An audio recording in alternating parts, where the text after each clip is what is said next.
my 7-year-old starts telling me about how old he thinks a deer is, and I know I'm doing something right. Yeah. My dad still thinks all the 3-year-olds are 5-year-olds. Yeah.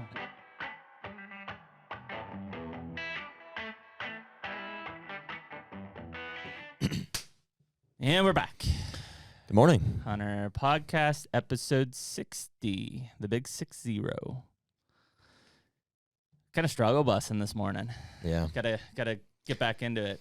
I still got some coffee left here. Yeah, me too. In the old Stanley. Well, we're it's February 3rd, day after Groundhog's Day, of which Phil saw his Yesterday was Groundhog Day? Phil saw his freaking shadow, man. I literally had no idea. 6 more weeks of winter. Is that what it says? Yes. I could have told you that. Well, yeah. I mean, we've got like an ice storm coming. It just started. Yeah, it's called February and first part of March. Yeah. Yeah. Yeah, so we got 6 more weeks of winter. I did post, what was it, the other day, that buck like freshly shut out in Kentucky. I had another one show up with Juan in Kentucky. And yeah, that's it so far. Downfall of the new farm is struggle bussing on the signal on the bottom there, and the old camera shot out on me. It just ate the batteries up too fast. That, I think, plus the cold. Kind of zapped it, so I'm gonna have to go back to I think I was using an AT&T camera. I might just try Verizon, see what happens. Yeah. So I got, dude, you know what? No cameras running there. You know what we've been doing on some of those cameras where, frankly, some of them solar panels aren't working.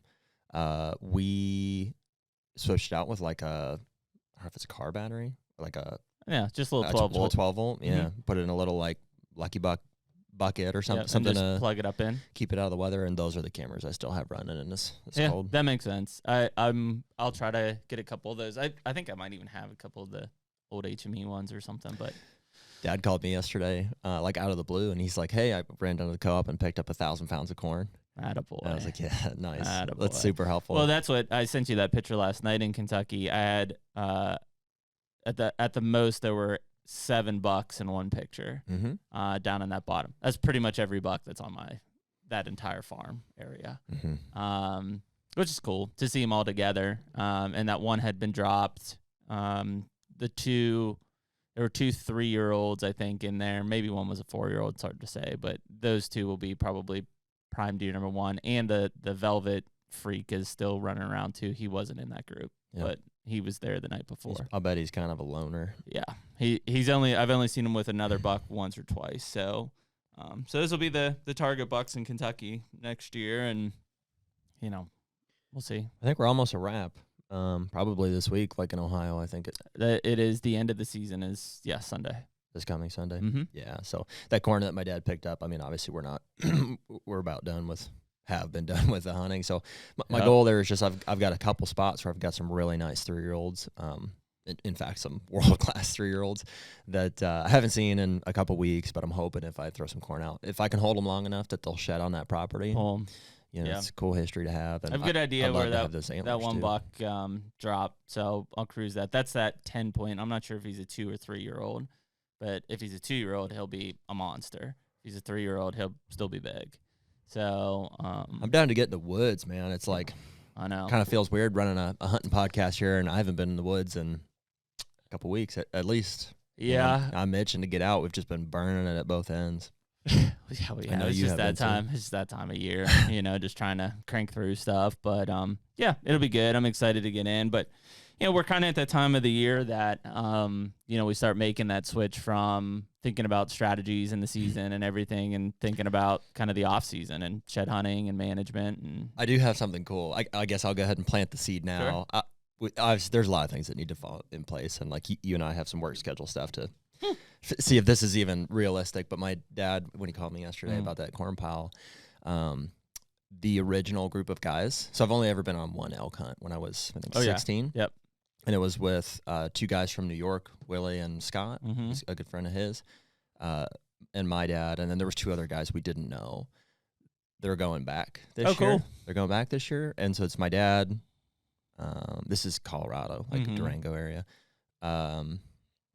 my dad, Willie, Scott, and those 2 other guys are out, and it's the 2 same outfitters. One of them was like my age when I went out. He was like 16. I think I remember you telling me when that. he was guiding us. Yeah. And so they need a 4th. So Dad invited me. There you go. And that's September, towards the end of it, I think, like the 17th through the 23rd type of deal. So yeah. I know you and I have got, South Dakota's on our radar, and we can only. It's still been dry. It's crazy. Yeah, and we can only pull off so many trips per year type of deal. So, but I thought that was cool, and I was like, man, what's it been now? 10, 12 years since. Yeah, that'd be cool. Since we did that, and you killed an elk when you're out there, right? Yeah, legal bull. 4x4. Yeah, that's awesome. To go back, I'd be looking for.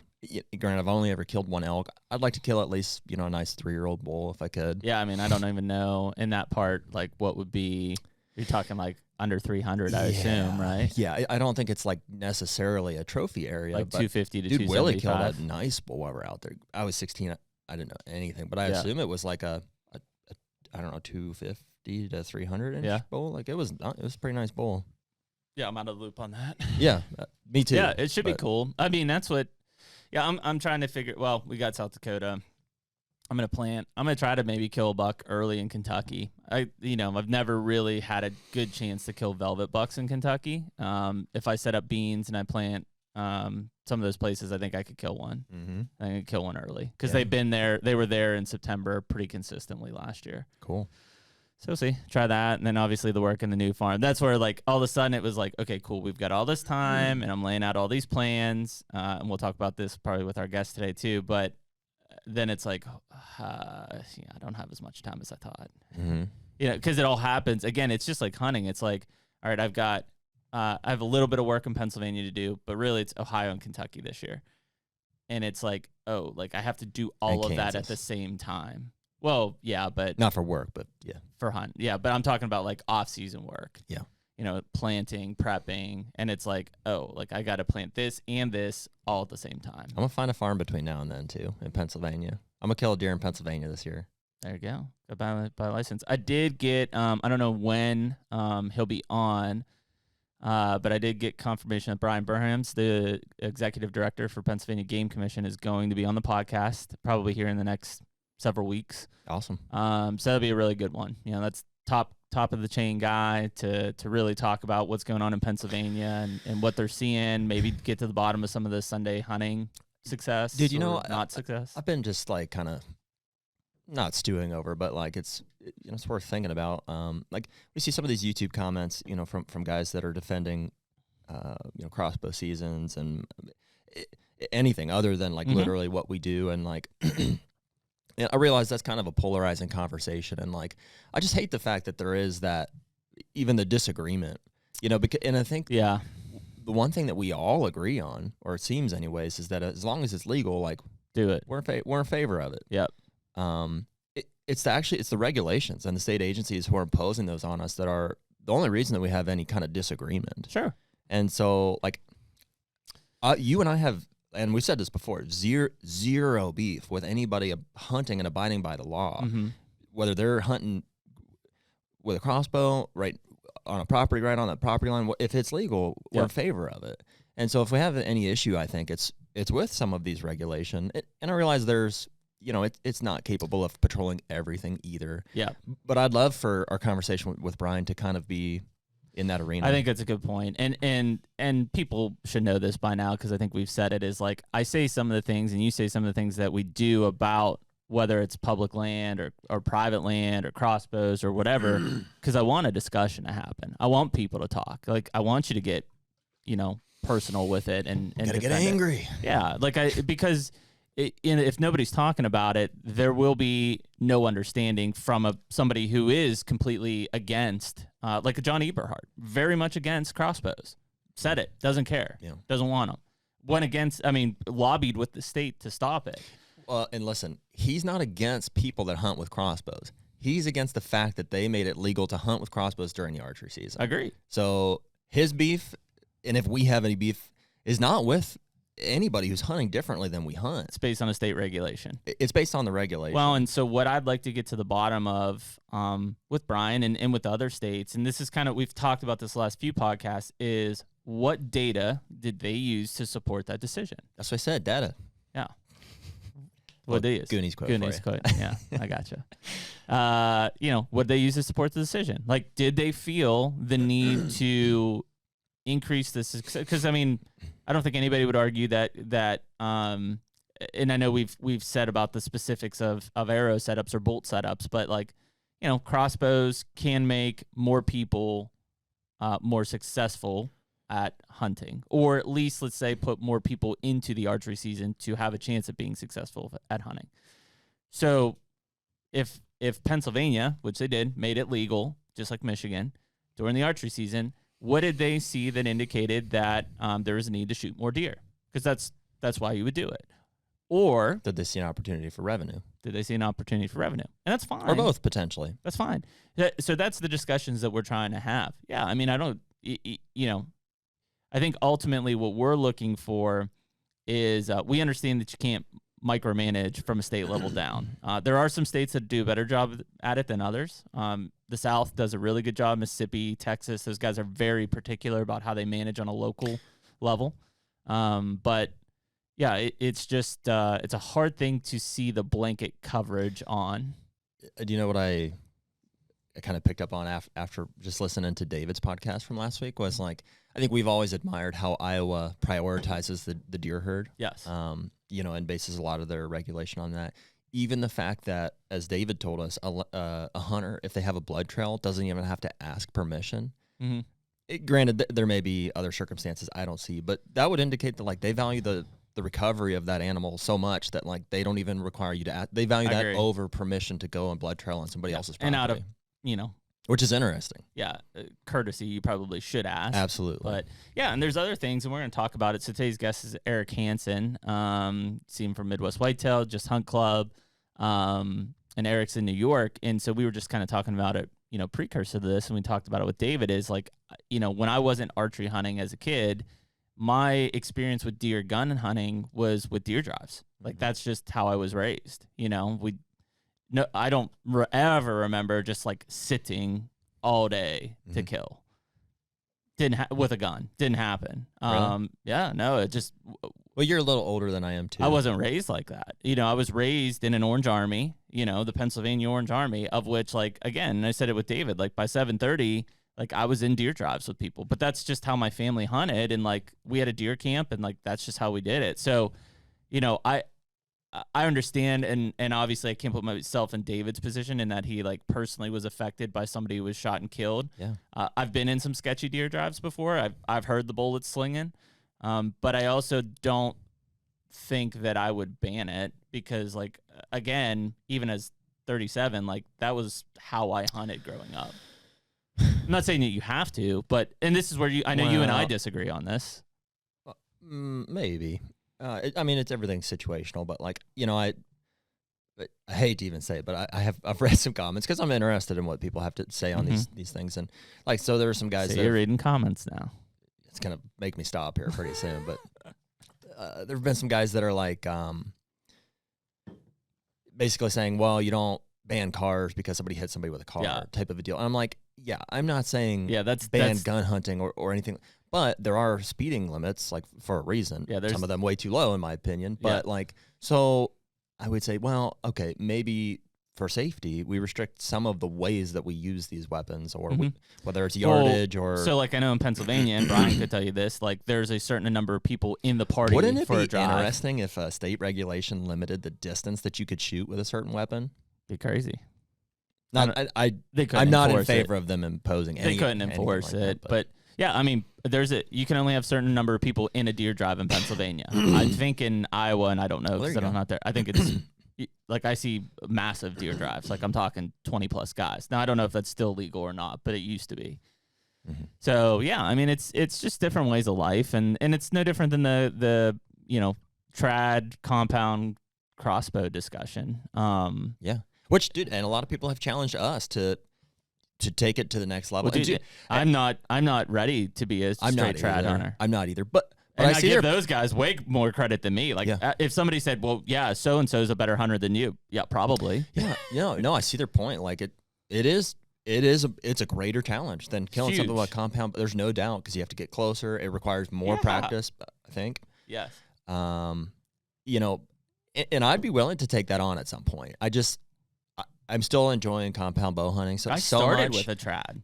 Yeah. Until my dad started me. Well, and dude, I know so many guys that wound deer consistently with those bows. And Really? Oh yeah. More than not, frankly. Same could be said with compound bows. Maybe, but I mean, these are the stats that that's what it would take me to know. switch though. Is like if I truly felt that I could go, I've practiced enough, I could go out and be really effective with a recurve bow. Like, yeah, I think it's an awesome challenge. I would try that. 100%. It's in the future, but I wouldn't do it until that point. Well, and again, going back to the comment, somebody made the comment that, like, you know, they're really hunting for a meat aspect, so they don't need to evolve. Like, they just want meat, so they want to be an effective killer, basically, which is fine. Well, I've seen that too. Dude, there's evolution. I agree. Even within that. Like, you don't have to evolve to what we're doing, but grow as a person. And so if it's meat, say, okay, like,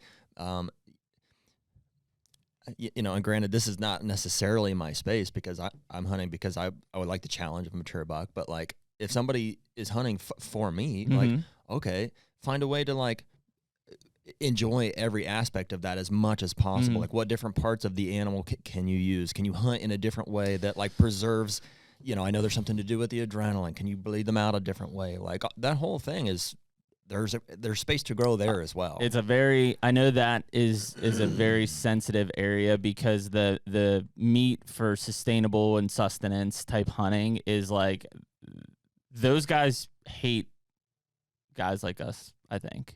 Why? Because we want to kill a mature buck, and that's the challenge we're looking for. What's wrong with that? In our opinion, nothing. In their opinion, is that's not what hunting is. Hunting is to harvest meat and to feed your families, which, like, if anybody knows me, like, my entire freezer always has, you know, deer meat till it runs out sometime in late spring, early summer. But, like, I mean, my family survives on venison, not because we have to, but because we like to. Yeah. Well, dude, that's one of the reasons I'm so excited about this elk hunt. Like, yes, I'm excited about the trophy aspect of it. Like, I want to go and try to kill a nice bull. But I also am really excited about the aspect of a freezer full of elk meat because that's not something I've had ever. I think it would be an awesome ass to it. A couple things that I just wanted to add just because we're really close on this. Bill Raymeyer is our winner this week for the trail camera. Did you buy the last trail camera? Yeah, I did. Yep. So I'll buy Bill's here. Bill will send you a message. Just let us know if you want AT&T or Verizon. Congrats, Bill. Yeah, congrats, Bill. So same thing this week. Do another trail camera. What the hell?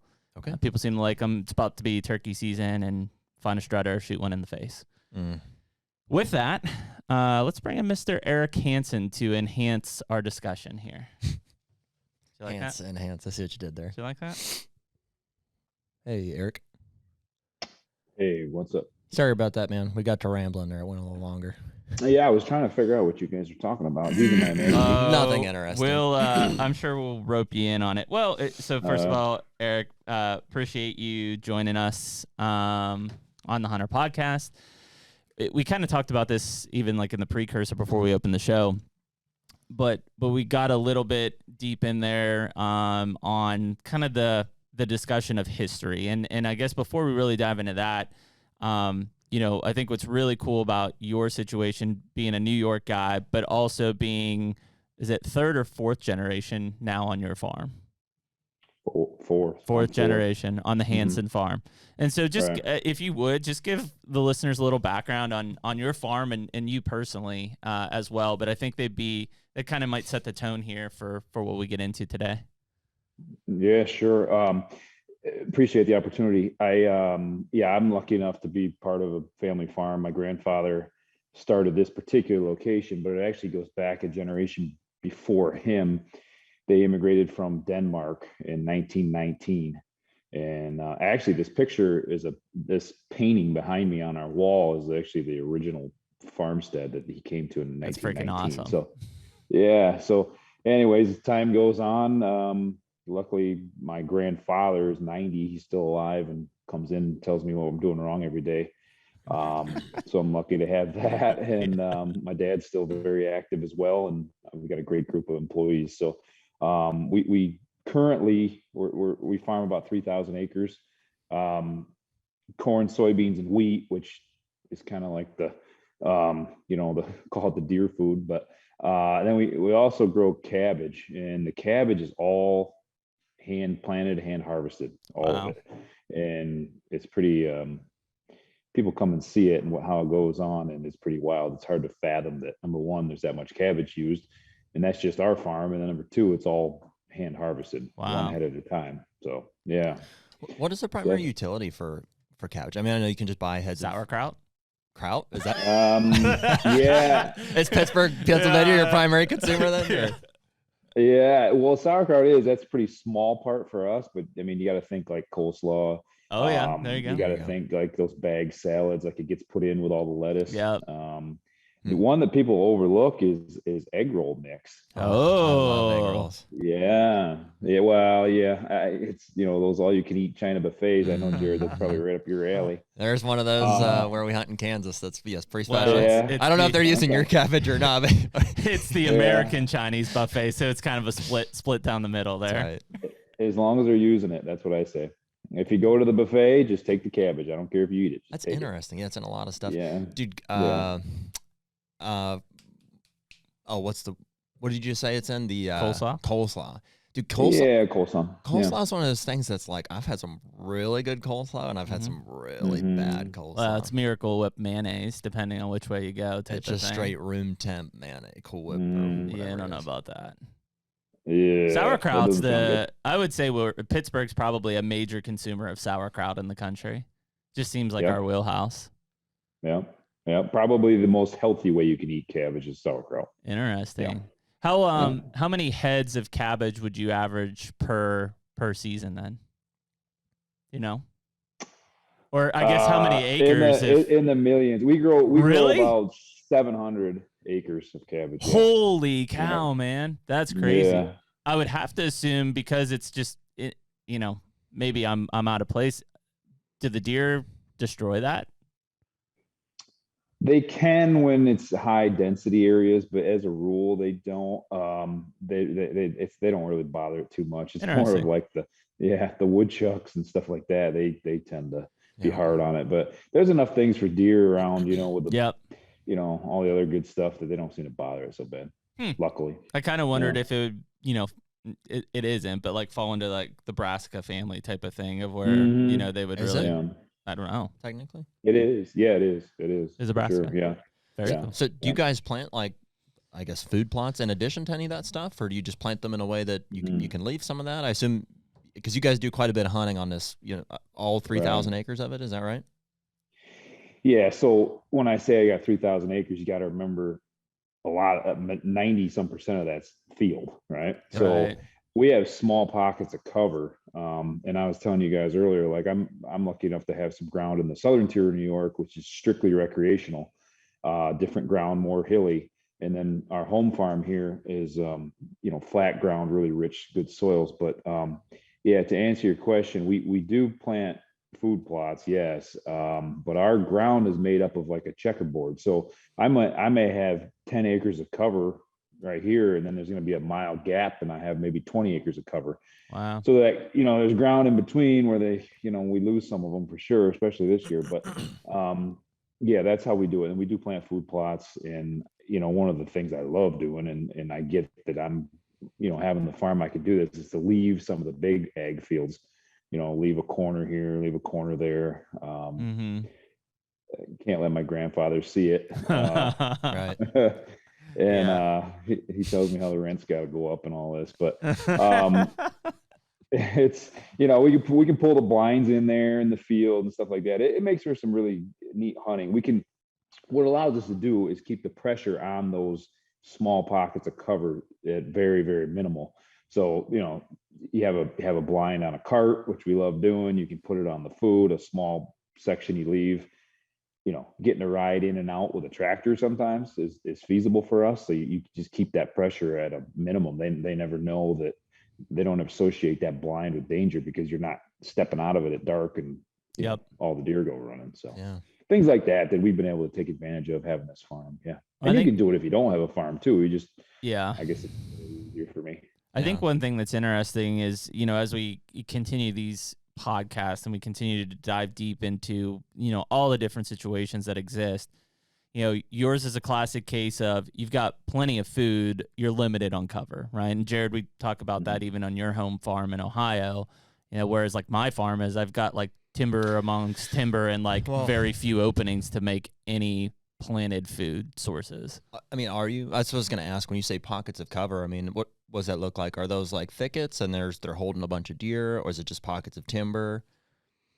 It's both, and we've done a lot of work over 15, 20 years of trying to make the most out of those pockets, and planting some pine trees, switchgrass, a lot of TSI work. So we've got these areas, and I just look at it like every single one of them, there's always work to do. So like this is the off season's the time when you make your regular season during this time of year. So we're doing we haven't done any TSI yet, so it's so stinking cold, but we just try to enhance all those. So it's both, to answer your question, Jared.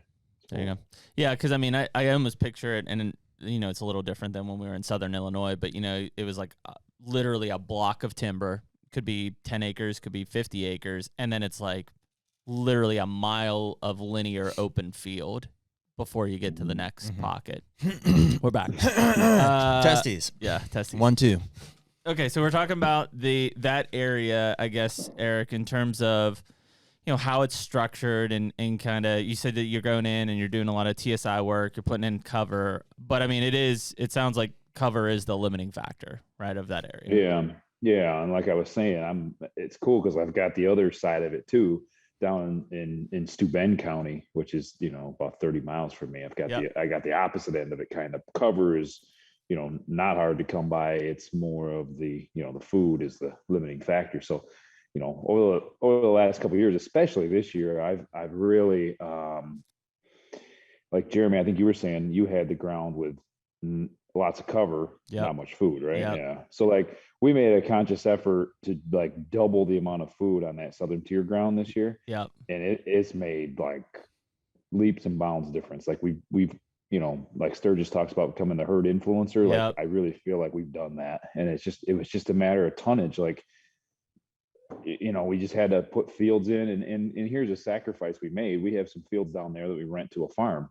Well, over the years, we've been just taking those fields back. Yeah. And you don't get the rental income, but I mean, you got to ask yourself, what is the purpose of that property? Are you there to make money? Mm-hmm. It's the same way with timber, Are you there to have timber value, or do you want deer cover? And for us, it's 100% deer. Yep. So we just took those fields back, and some went to cover, some went to food, and having that extra tonnage has been probably one of the most eye-opening, biggest changes that we've been able to make in the past, and really in my hunting career doing that. It's been neat. That's a good point. First of all, that makes me excited to hear, because that seems to be my challenge that I'm up against, in that, there's no ag, there's nothing around both of the farms now that I own, and one in Kentucky and one in Ohio.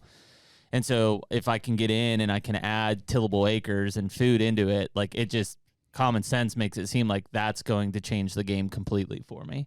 Well, unfortunately, that's probably the easier it is too. Like, I think it is, because food, it's easy to go in and put, relatively, but compared to, making cover out of nothing like that, that's way harder. Yes. Yeah. Well, and Eric, what are you planting? Like, is there kind of a diversity of food plots you guys are putting down there? Is it like ag crops that you guys use on the farm, or what's that look like? Both. Yeah, it's both. It's kind of a mixture. If we got an area that needs more structure to it, we tend to plant corn. Food plot corn. I've got a little 6-row planter that we use.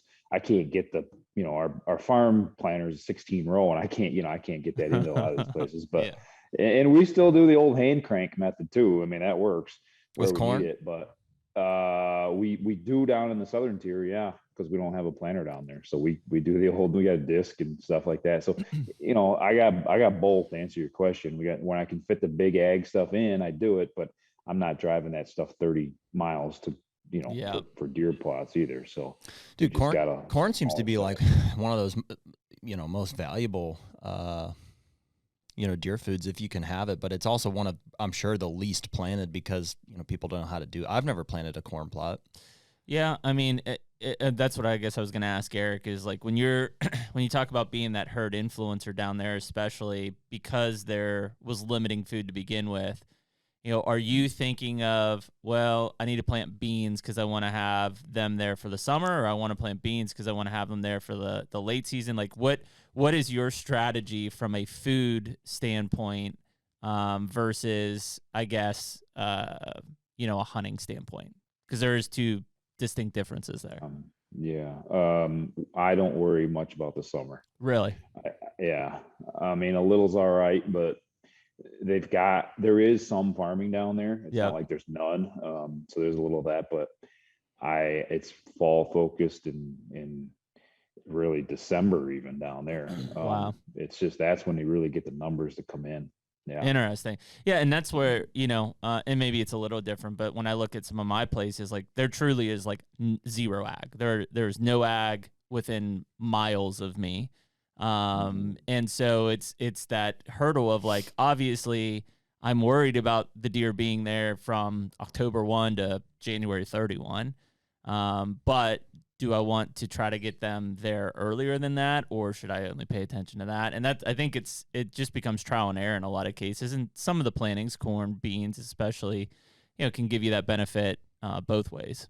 Essentially. I think you'll as you get into it, you'll see what that mix looks like for you, and you know how the deer, you know, they shift. So many of the bucks shift anyway from summer to fall. So it's like, that's why I don't really worry about trying to get them in the summer, because he might end up losing them anyway for no, you know, just for natural biological reasons, nothing to do with food. Yep, exactly. What have you seen on like the home farm, Eric? As far as it sounds like maybe it's more of a, you know, food based. You know, type of a landscape. Does it seem like a lot of those deer leave? Have you found ways to turn that into, like, can you influence the herd more, like as you mentioned there on those properties? We can in the late season in particular, because stuff gets harvested, and around here there's a real distinct difference from the dairy farms that have corn, and then in our instance, ours goes for grain. It's actually combined. So when the dairy guys go in and chop the corn for silage, I mean, there's Zippo left. It's a barren wasteland. I mean, they're taking the whole stalk and everything. So depending on the area, and that you got to, you know, that's a big factor, is what are there's corn, but how are they harvesting it? And then another thing is fall tillage. You know, if guys are going in with a chisel plow, especially after, and just turning dirt over, I mean, it's, you know, it was combine corn, but if it's barren, there's gonna be nothing left. So, you know, luckily our setup is heavy into the grain corn, and we might till some of it in the fall, but it's just a light disc. And like I said, we've been able to leave pockets here and there, and that really, really makes a difference, especially as you get into late November and December, leaving some standing where you want it. Yep.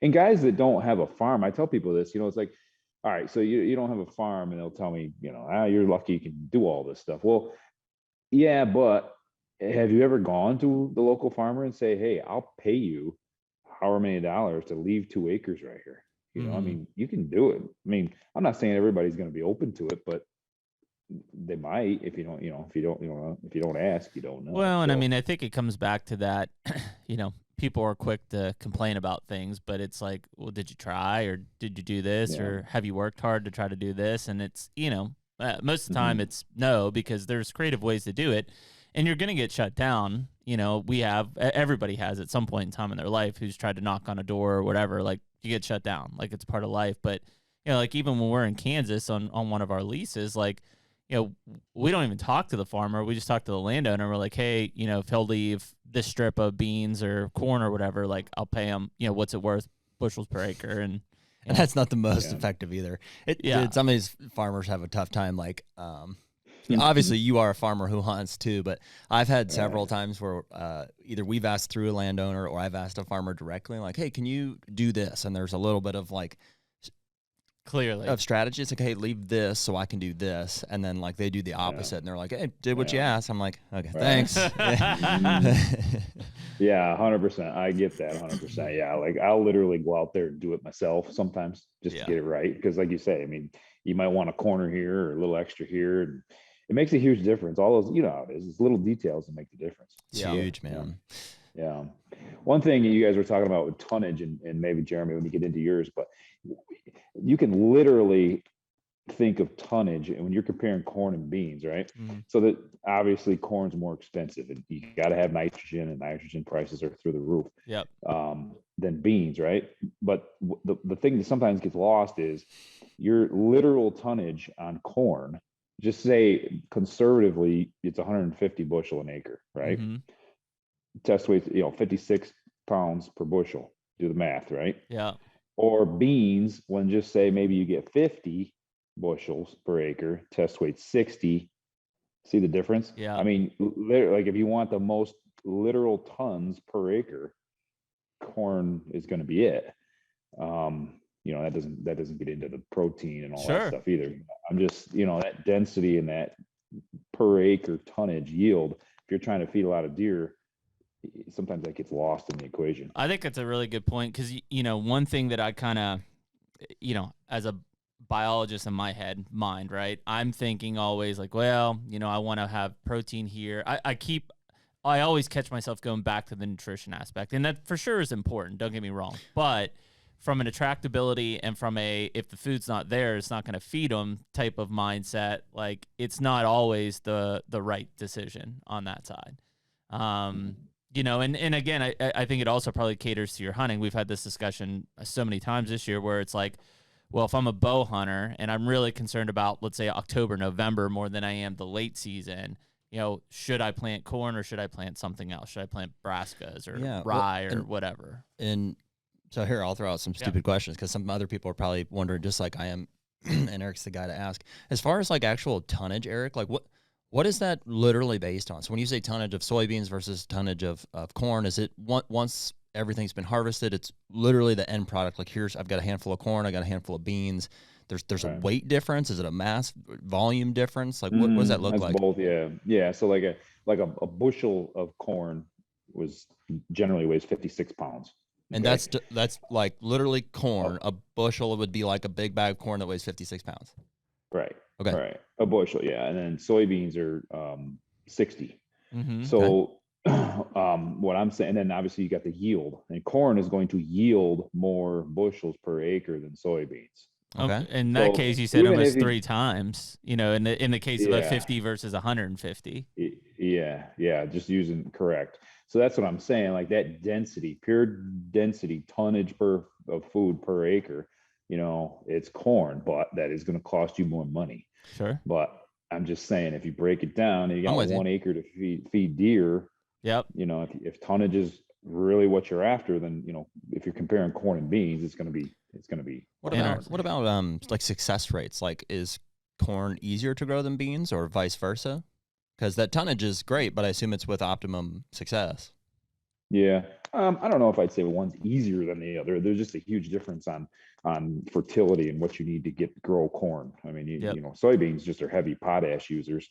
Corn needs nitrogen, quite a bit of nitrogen. Yeah. All right. What about brassicas? Like when you talk about tonnage of brassicas, is that just like it's probably not correct, but the vegetable or like the root system, the bulb, whatever it's producing, like the pure mass of that, or does it also include like the leaves that they're eating?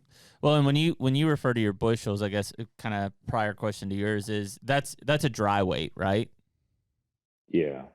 So I don't know how you would convert that to a brassica. Because when guys talk about brassicas, they're always like, you want the most tonnage per acre in terms of like, I don't know if it's tonnage or the most. It's tonnage. Biomass. Yeah. Biomass. Like brassica seems to be the one that guys point to. Like, any idea how that stacks up against corn or beans? I don't. I'd have to look it up. I'm sure it's out there, but I'm not sure. Obviously, the bulb is where the weight is. The tonnage is going to be in the bulb more, but they eat the tops first, and the bulbs are last. So, I don't know how that would compare, to be honest with you. I just know that it's that type of seed, and how you can plant it is a lot easier for the average food plotter than doing corn and beans. Well, I wonder too, and it's kind of the different approaches, right? But like if you went in and let's say you had a cornfield, an acre cornfield or something, and potentially went in and seeded brassicas into that or some sort of, and this is where I guess obviously Jared and I aren't farmers, but you see a lot of people looking at like using brassicas as a cover crop, right? You see these fields of brassicas as cover crop, which I assume they're just then drilling in a corn or a bean into. I don't know. On a commercial side or a food plot side? Commercial side. Yeah, so a cover crop will go on in the fall. Generally, it's used to hold the soil, build the soil up. You know, if you're using brassica, a lot of times those roots are going down into the soil and break up compaction. Yep. Yeah, and then it just kind of it winter kills, and then they can go in and plant whatever crop that they're doing. Yeah, and all that goes back into organic matter into the soil and stuff as well. Yes, correct. Yep. So is it dependent on like the location and the soil type, whether you would use like brassicas, like you said, to break something up versus like a wheat, which I assume would like hold something together, like on a hillside or something more? Yeah. Also, is you got to remember there's a timing. So what crop are you taking off there, right? So brassica, you need to plant and give it some time to grow. You know, July, August, the latest. Wheat, you can plant wheat or something like rye all the way into October. Yeah. Even November. So, you know, there's lots of factors that go into it, but we're big into cover crops on our farm. Yeah, that's been a priority of ours for a long time. So that makes sense. Unless you want to interject, I'm gonna ask him about switchgrass. Go for it. You said you've planted some switchgrass up there. Yeah, that one is a pain in the neck, but we're working at it. But but go ahead if you got a question. Well, yeah, I'm curious because so like, you know, I'm coming at it from a, you know, this property that my folks own in Ohio is primarily ag, and it's old pasture ground. And so cover is by far my biggest limiting issue. I can get food in there pretty easily. I've done a ton of TSI, and it's helped, but you know, we still just have too much hunting pressure, and not enough of it is timber and stuff to make a massive difference. And so the biggest challenge that I'm facing now, that in hindsight I should have tackled 6 years ago when we started at this farm, is how to turn a lot of this useless pasture acreage into quality fall cover. And so there seems to be two primary like schools of thought. You can do natural like pasture restoration, which is going to essentially free up the seed bed to turn into, you know, thicket over a number of years. The shorter term solution, you know, that Jeff's kind of been guiding us down is the switchgrass route. And it seems kind of overwhelming to me because I've got literally hundreds of acres that someone might consider useless, you know, come fall. And so I'm like, man, I just, you know, look at the cost of seed for switchgrass. You look at like the maintenance that it requires. And I'm like, I just, you know, I can't, there's no way you could do hundreds and hundreds of acres. I can't, you know, as a non-resident and as somebody with 2-3 other jobs, like I just can't do it. And that's why Craig Harper is very adamant on the other side, which is like, just don't do anything, let it go. So I'm looking at doing both. You know, I definitely have areas that I think are, you know, would be good to just put in to free up the seedbed and allow it to do what it's going to do. But in the short term, you know, I'm looking at 10, 15, 20 acres maybe that I'd love to start with switch this year, provided I can figure out how to do that. I've got different kind of like situations where some I've got, you know, things that have been farmed that I'd consider taking out that are, you know, fairly bare dirt. I've got things that have never been touched that are a ton of thatch. And I've got some other things. And so like at this point in the year, it's like, man, I should have probably sprayed some last year to prepare for that, you know, but I don't know. So that's why I wanted to ask kind of your situation. And like, obviously I'm going to take from that and try to apply it to my own situation here, but what's been your experience with switchgrass? Well, the neat thing is, if you think it failed the first year, that seed is still there. I'm amazed at that. I'm not used to that as a farmer. Right. So we did it too. Both fields that we did were old ag fields.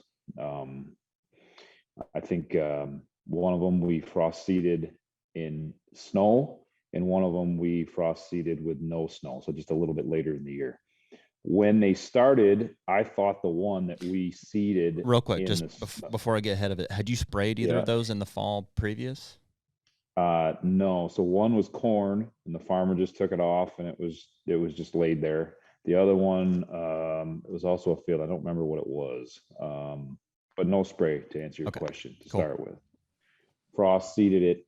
I thought the one we did in snow, we did perfect. I was like, man, this one's gonna be money. And it actually turned out the other way around.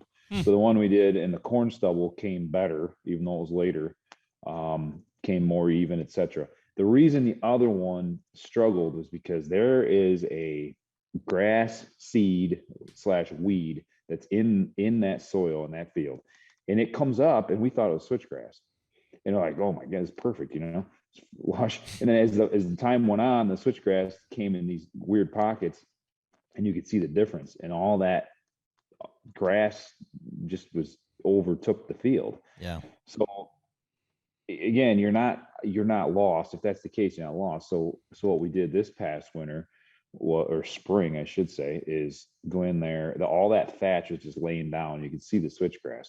So we burn it, and I've never done that. Like in this area, like heck, you start burning something, the fire chief. Yep. Yeah. I mean, it's just weird how it works compared to Midwest. No, it's the same way here. Yeah. We're in Pittsburgh. Did we get it? Yeah. Yeah.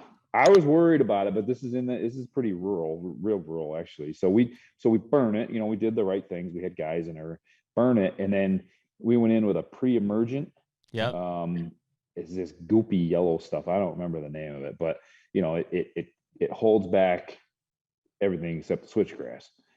So I applied it with just a 4-wheeler sprayer. It was a pain in the neck, but I didn't get good coverage.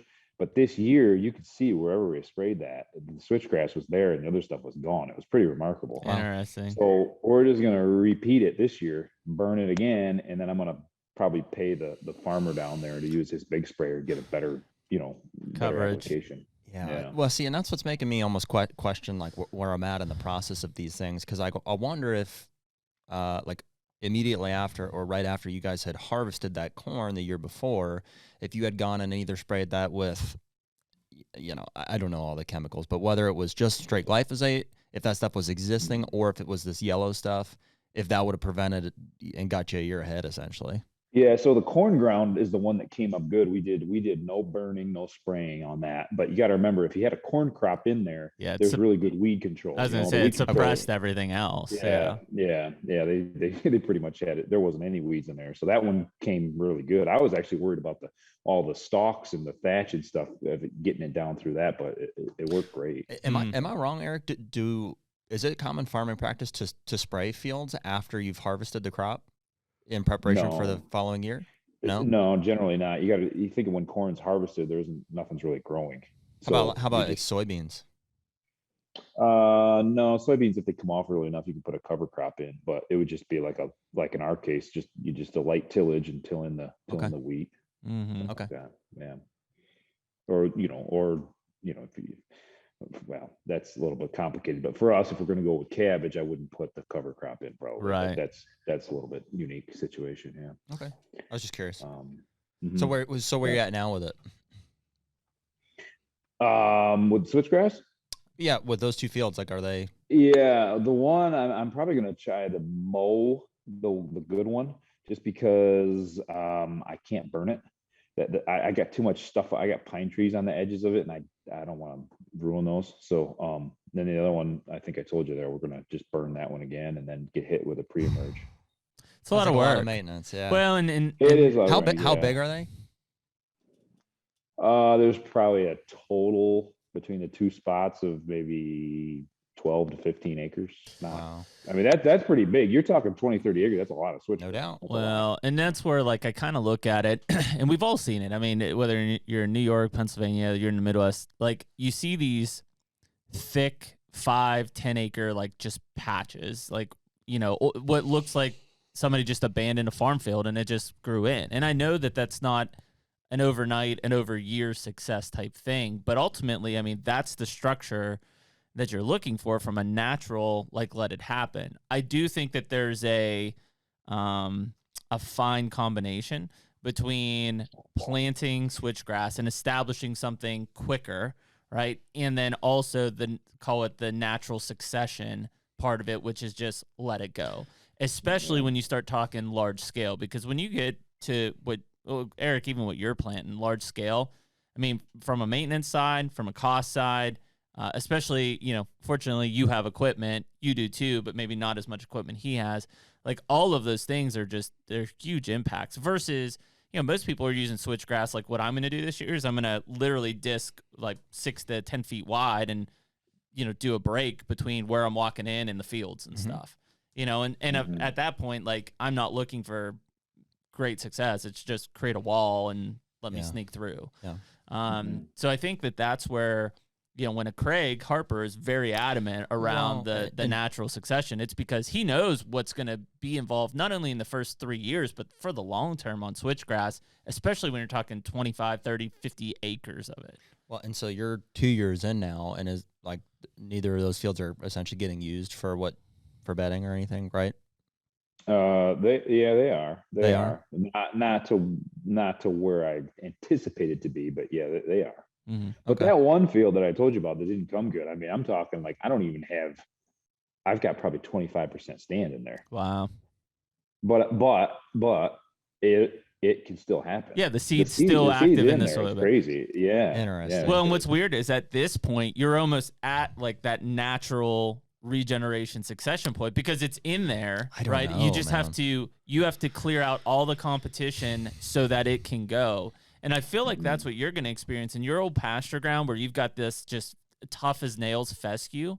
If you don't kill that shit out of there, you're not growing anything. Mm-hmm. And even in Craig's mindset, it'll grow, but you're going to have that fescue staying there for years. Well, and in the long term, I would rather have that. I think that seed bed has a lot more to offer. Sure. Than switchgrass. You're gonna get like thistle and all kinds of all crap. Of it. It's got good food. Yeah. Eventually, it'll throw greenbrier or blackberry or whatever, which is what you want. But I mean, that may be 5 years, 6 years from now. Yeah, well, which is fine. Go ahead. How is I like to look at what's the limiting factor in the area, and in my case, even 20 years ago, I was planting pine trees. Mm-hmm. And because any pine tree that I had in the area was dead for 60 feet up, you know what I'm saying? It was worthless. So I went down and cut all those down. And actually, my grandfather planted them, so it was a little touchy, but they all got cut down. But I've got in these in these open areas like you're talking about, we go in. I mean, we might have switchgrass here, but that natural regeneration, we let that go. However, we poked in pine trees like by the thousands in that areas because we didn't have any of that thermal winter windbreak type cover. Yeah, well, I've done that. We've done I think a few thousand white pine and Norway spruce, and like that's what I'm doing the this year. Survival rates maybe 50%. Yeah.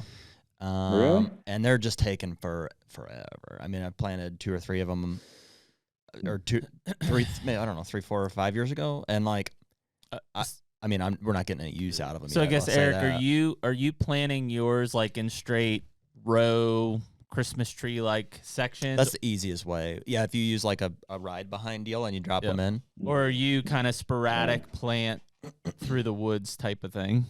Both. The only time I like to do lines is when I'm trying to use it just for a screen, but I try to avoid the lines. I'll still use that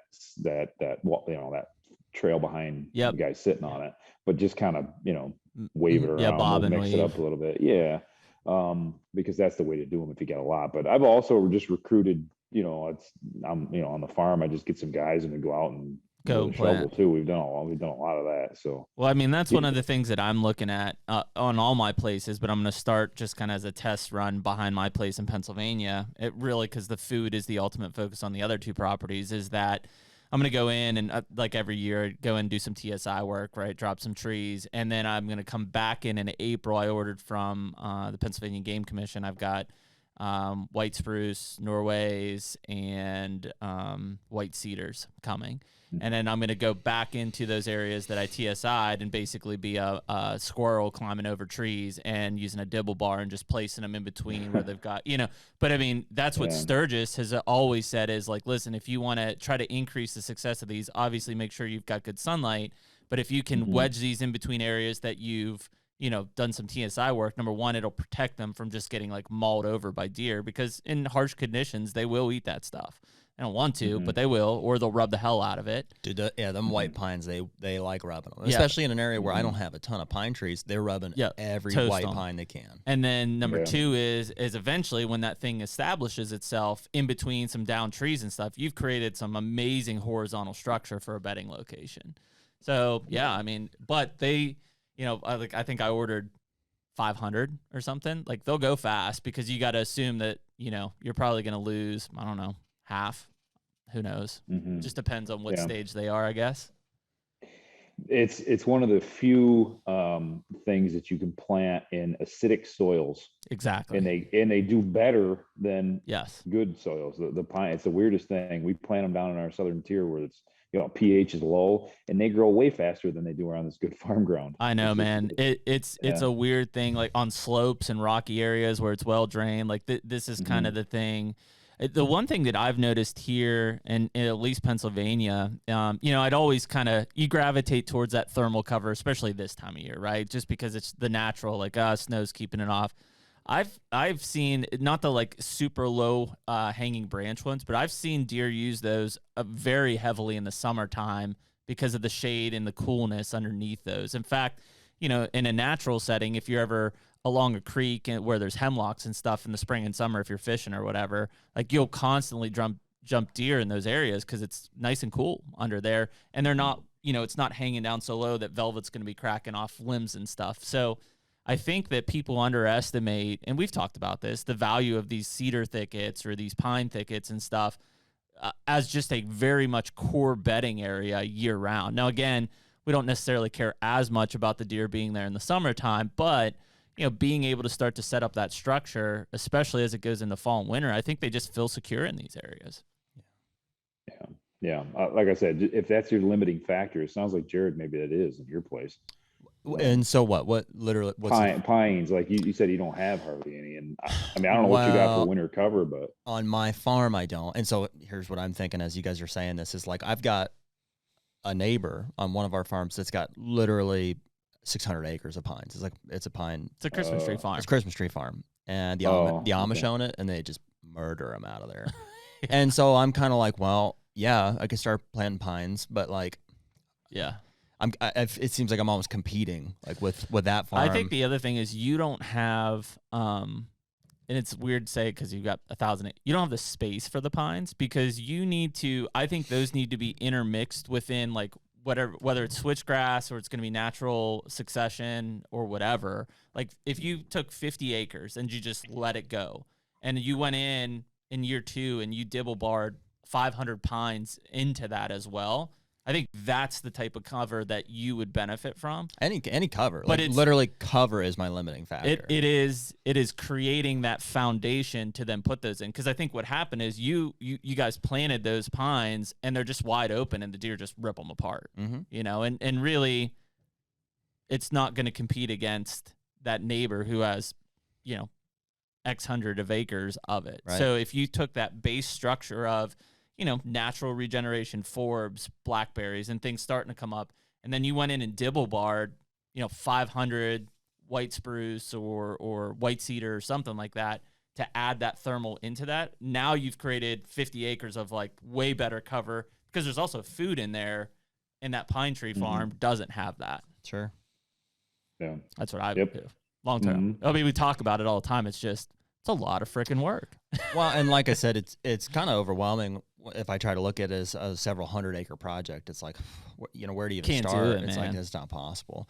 So it almost seems like, and we're getting closer to it. Like, there's a combination of all these different things, whether it's, the natural pasture restoration, maybe some incorporation of switchgrass, and, certainly I want to continue to plant trees and stuff like that. It's just how much at one time, where, so that it will be effective, and how. So, Eric, I'm kind of fascinated. So, your southern tier properties in Steuben County, which obviously I'm a Pennsylvania guy, but at least historically, Steuben County is like the Pike County of Illinois. At least it seems like that's the county that people talk about. And I don't know if it's because of quality of deer as much as it is like the deer hunting history of it. But you hear of that county often when people talk about southern tier New York hunting. Yeah. I guess I'm interested in kind of your story on that farm of like, number one, what kind of drove you to look down there, and then like, what was that property like when you got it, and that's a property that you own? Yeah. So it's very similar to this farm. I mean, I got to credit my grandfather to start it. I mean, he had the vision and the I guess just that risk taking of buying land. And so he had all this farm ground up here at the home farm, but he wanted a place to get away. You know, he was a deer hunter, but I'd call it casual. So he wanted to get away from here, you know, as just a getaway. So, you know, he started drawing a circle around here. Where do you go? Looked at a couple different properties. I think he bought that in 1990. I think he bought like 120 acres. And just over time, you know, a little bit here comes available. We bought some from the farmer. One of their friends had a house there and some land. We bought that. So I think we're up to like, I don't know, 220-ish right now. Nothing, you know, it's decent size. Yeah. So it was him. I mean, he was the one that got us started. And then, you know, my dad and then me have kind of really taken it to the next level. But it was funny. We talk about pine trees. Like we spent a lot of money this fall taking down pine trees that he planted in 1990 because they'd run their life. I mean, they were planted as strictly a visual, something nice to look at. Yeah. No, you know, nothing to do with deer and any sort of cover or in and out of stands, whatever. So we, you know, literally came in, tore them out, another sore subject, but we got through it. And does he know? You know,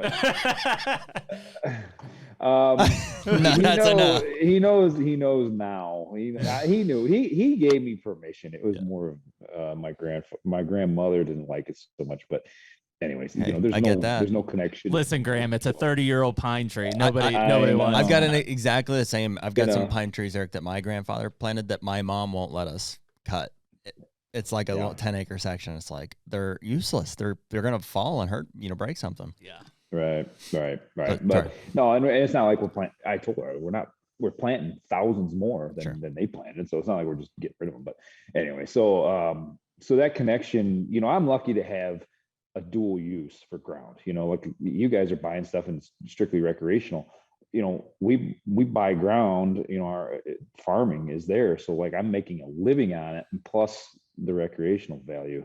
So, you know, I'm lucky in that sense to see both sides of that. You know, we certainly want the good dirt on this home farm to be able to farm it, right? And that comes at a premium too. You know, so you know we're paying, you know, upwards of $10,000 an acre on the home farm. Wow! If you go down to Steuben County, you're probably spending $2,500. Interesting. Yeah. That's crazy, man. And so you get in. Your grandfather gets into this farm. It's his getaway. Now, are you guys doing farming activities on that place right now? We never have on that one. We just rented out the fields. When he first bought it, there was no fields, but as we've added on to it, my dad and I bought some ground and there's been fields. So we rent those out.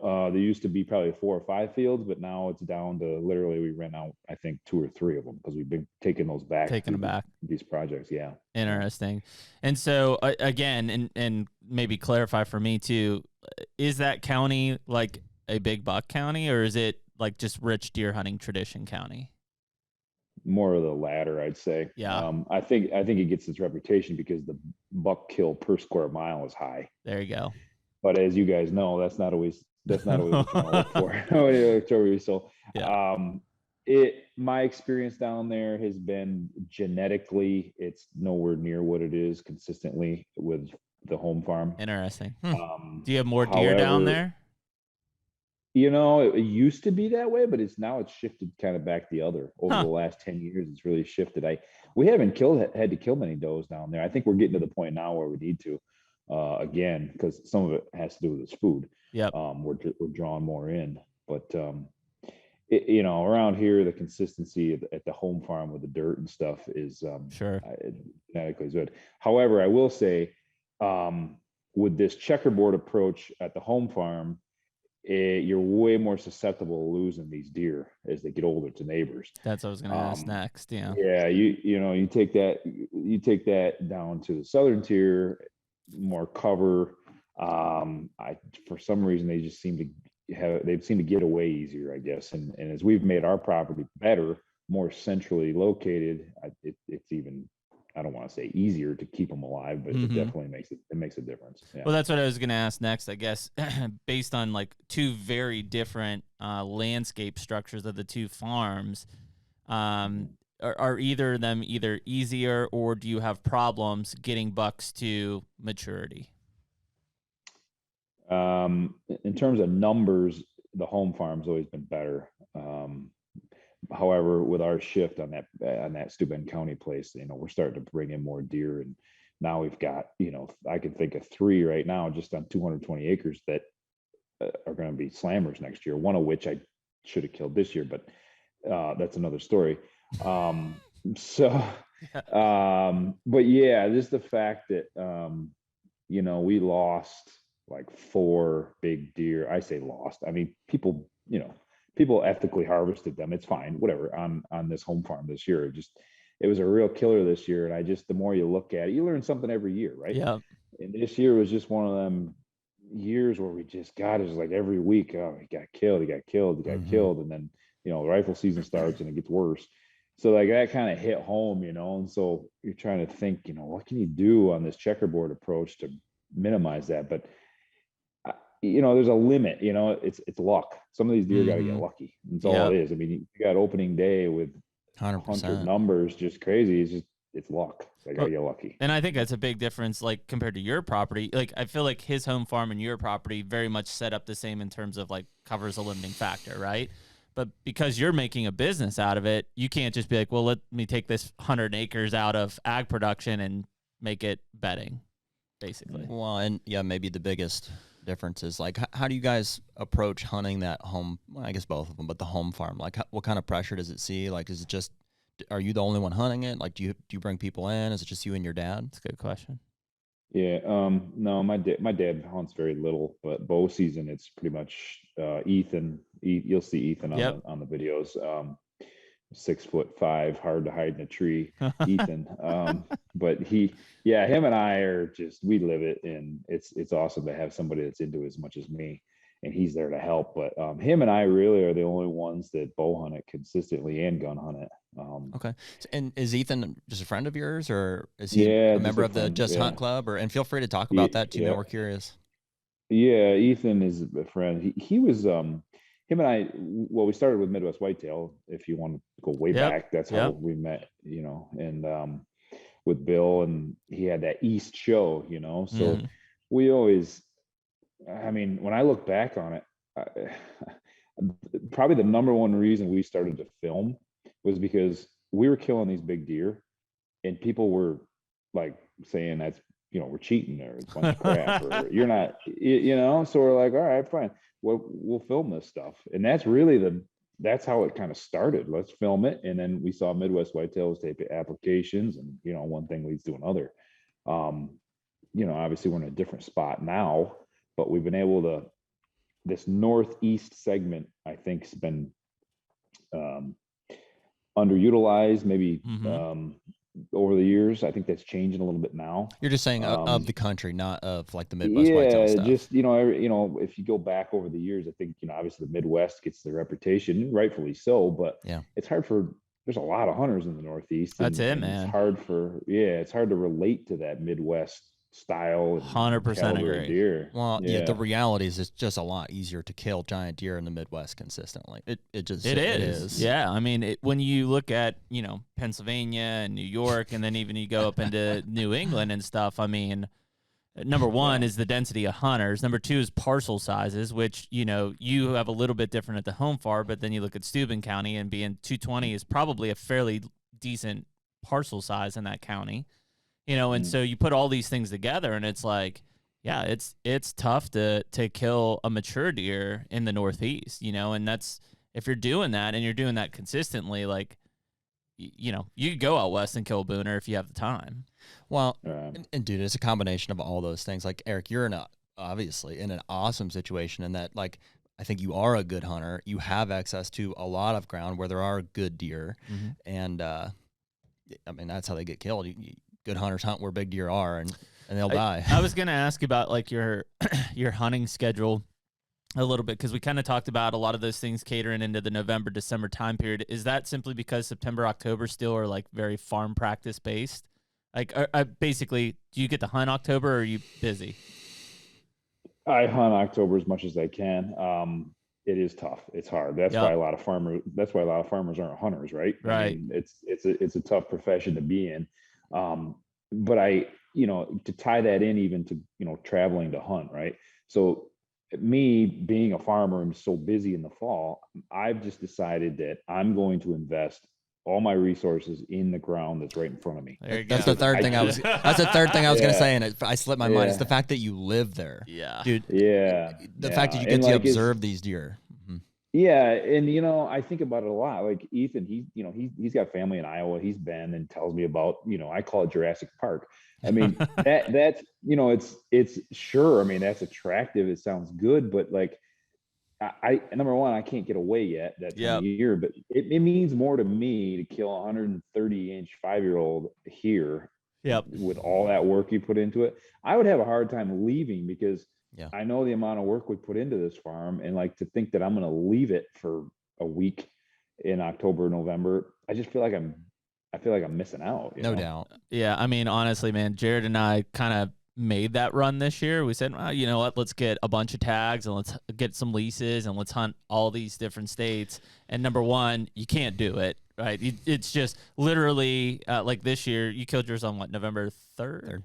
Like the 2nd to the 5th was like the time to be in pretty much every state that we had tags in. So it's like it is impossible to hunt the right times in the right places, because it's just not. It doesn't exist. And we want to maximize opportunity without stretching ourselves too thin, because, like, I could have just as easily, maybe not easily in the way that I'm saying it there, but like killed that deer on September 28th, like on opening day. It's like, and then what? I have one tag, just like I think you guys have in New York. It's like, okay, now what? Do you just you just stay at the farm because you don't have a tag?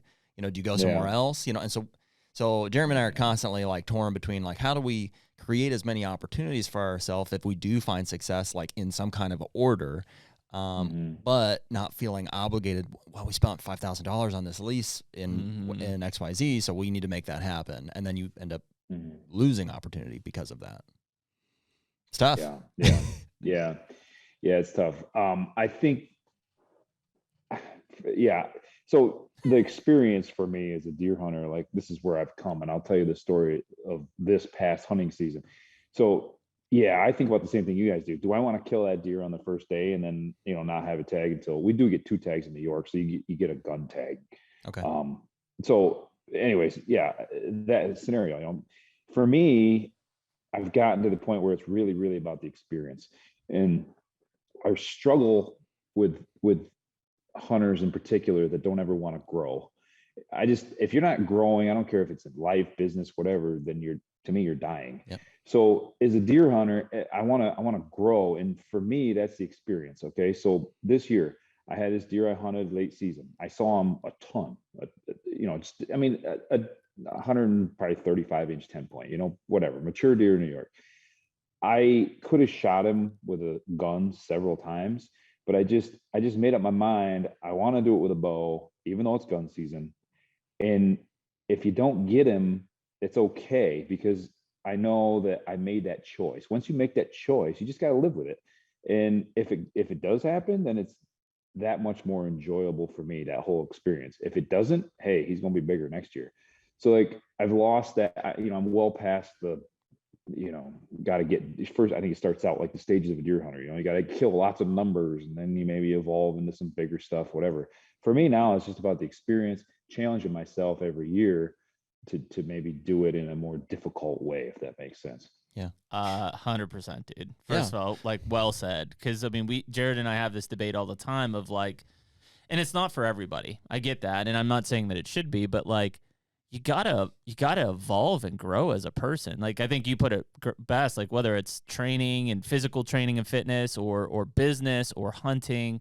And we say that a lot. And frankly, we've gotten a lot of negative feedback on it, because they're like, well, why should I evolve? Like, I don't need to be like you guys and be elite compound. I'm not saying that. I'm just like, my brain cannot fathom that you are just comfortable where you're at for the rest of your life. I just, and maybe that's just me and my brain doesn't operate that way. Yeah. And just in all aspects of life. I mean, everybody's got different opportunity and stuff, but like, yes. I'll just say that I agree. And it is interesting because we were talking before this podcast, Eric, about how I'm definitely in the same boat. I think you guys are too. We've seen, it seems like this older generation of hunters that were, and I say older, like in their 50s, 60s, you know, my dad essentially, they kind of came up through, like in Pennsylvania, the Orange Army, and New York, I assume is similar, and that they hunted a certain way, whether it was for meat or for tradition or, you know, all of these great things. Now we're at this point where it's like we have opportunity to have a different insight on hunting where we want to make decisions like that. Like, hey, I don't have to kill that 5-year-old 135-inch 10-point for meat, or I've just decided I want to do it this way because it's a challenge and it's growth for me. That's where by sticking to that decision, I'm gonna enjoy it more than I would if I had shot it with a gun, which is, there's nothing wrong with that either. That's just your personal decision. And it's interesting how those, you know, that age class or that demographic of hunters struggles with it more than, it sounds like you've had some cool experiences with younger hunters who, you know, right away are exposed to, you know, private land management and conservation practices. And, you know, archery is definitely more a thing now that kids can experience than it was 20, 30 years ago. And I think that, you know, to his credit, guys like Winky are the ones who have exposed younger generations to, like, and even though he was, and it's funny because, like, you know, now looking back on it, I'm like, well, Bill was on like a pristine piece of Iowa ground doing what he did. Yet all of a sudden here I am in Western Pennsylvania thinking, I want to do that. And it's like, you know, obviously I'm looking at what he's doing and like, I can't accomplish that. I can't, apples to apples, I can't accomplish it. But it was enough that it made me think, like, yeah, I get it. I want to do that. I want to strive to be better. Well, and Eric, I know you have some stuff to say on this, but there definitely is a difference in opportunity. Not everybody has the opportunity to go and hunt private land with a bow for a long enough period of time to be able to make those decisions like you're making and like we want to make. And so, and we acknowledge that, like, and not that everybody is ever going to have that opportunity, but like we see land ownership as one of like the biggest steps, you know, towards achieving that. And so it's like, if you don't have those opportunities and you want to have them, I think, you know, land ownership is something that you should entertain or pursue. And so we have a lot of conversations about like how to make those decisions or even the ability to have them like a reality for people that don't currently. Yeah. Well, you guys buying those farms, I mean, buying land is one of the most rewarding, fulfilling things that I ever done in my life. And you guys, I don't have any doubts you'll never regret it. You know, will you stay with that particular piece of ground your rest of your life? I don't know, who knows, but just the fact that you're buying it, it's your own. And listen, you know, it's your own two hands. What you put in, what you're going to get out. Yep. And the more you put in, the more it means when it works out for you. So yeah. You guys are, it's going to be exciting to see how you guys make out. Well, and that's, I think, and again, it's to your point, it's not for everyone. Like, and ultimately I think where I say that is like, the three of us, like, you know, obviously we have families, we have work, day jobs that we have to accomplish. You have kids, Eric? Yeah, 2. Yeah. You know what I'm saying? So like we have things that we are very responsible for in life. Outside of that, I love deer hunting and management. I mean, that is what is on my mind all the time. There are other people who like sports and they like golf and I don't know, whatever else, right? Fancy vacations. That's great. But don't criticize me for putting everything I have into a very focused hobby, which is deer hunting and deer management and land ownership. And I think that's an interesting point that you get a lot, because a lot of people say, well, you know, like, I can't believe you're investing in that or buying that. And it's like, well, first of all, I see how I'm going to make money on it, right? Because it is an investment. Number 2 is I'm going to enjoy the hell out of it for a while. To me, that's better than you just bought season tickets to whatever, the Pittsburgh Steelers, and paid $4,000. Like, great. Like, that's what you want to do. Good for you. Like, but that's not what I want to do. Yeah, it's not what I want to do. I don't know. I don't ever think you should apologizing for having the best hunting ground. Yeah, we haven't. Well, I don't have the best hunting ground. In fact, just the opposite, Eric. We're saying we're willing to fight to gain access by any means possible, even if it means buying. Correct. Yes. But like the naysayers that say, well, you guys, you're lucky you got all this, whatever. Well, don't apologize for that. There's a reason you got it. Yeah. Right. It's whether it's a huge financial commitment or just time or both.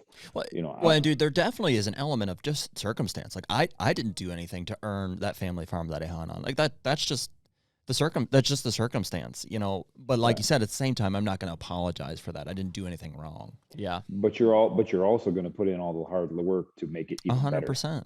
100%. That's the thing. So yeah, it's a weird concept because I don't. First of all, people who just want to naysayer, they don't want to agree with it. No problem. But those, you see it, and we're getting the comments, which is really cool. Put the trolls aside.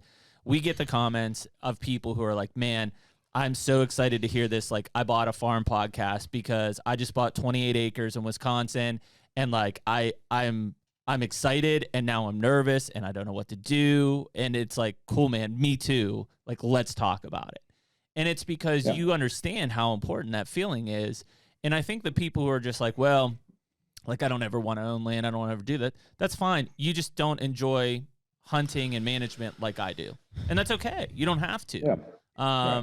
I will work my tail off every week to ensure that I can not only do it selfishly, but for my kids as well, because I know how much they love the outdoors.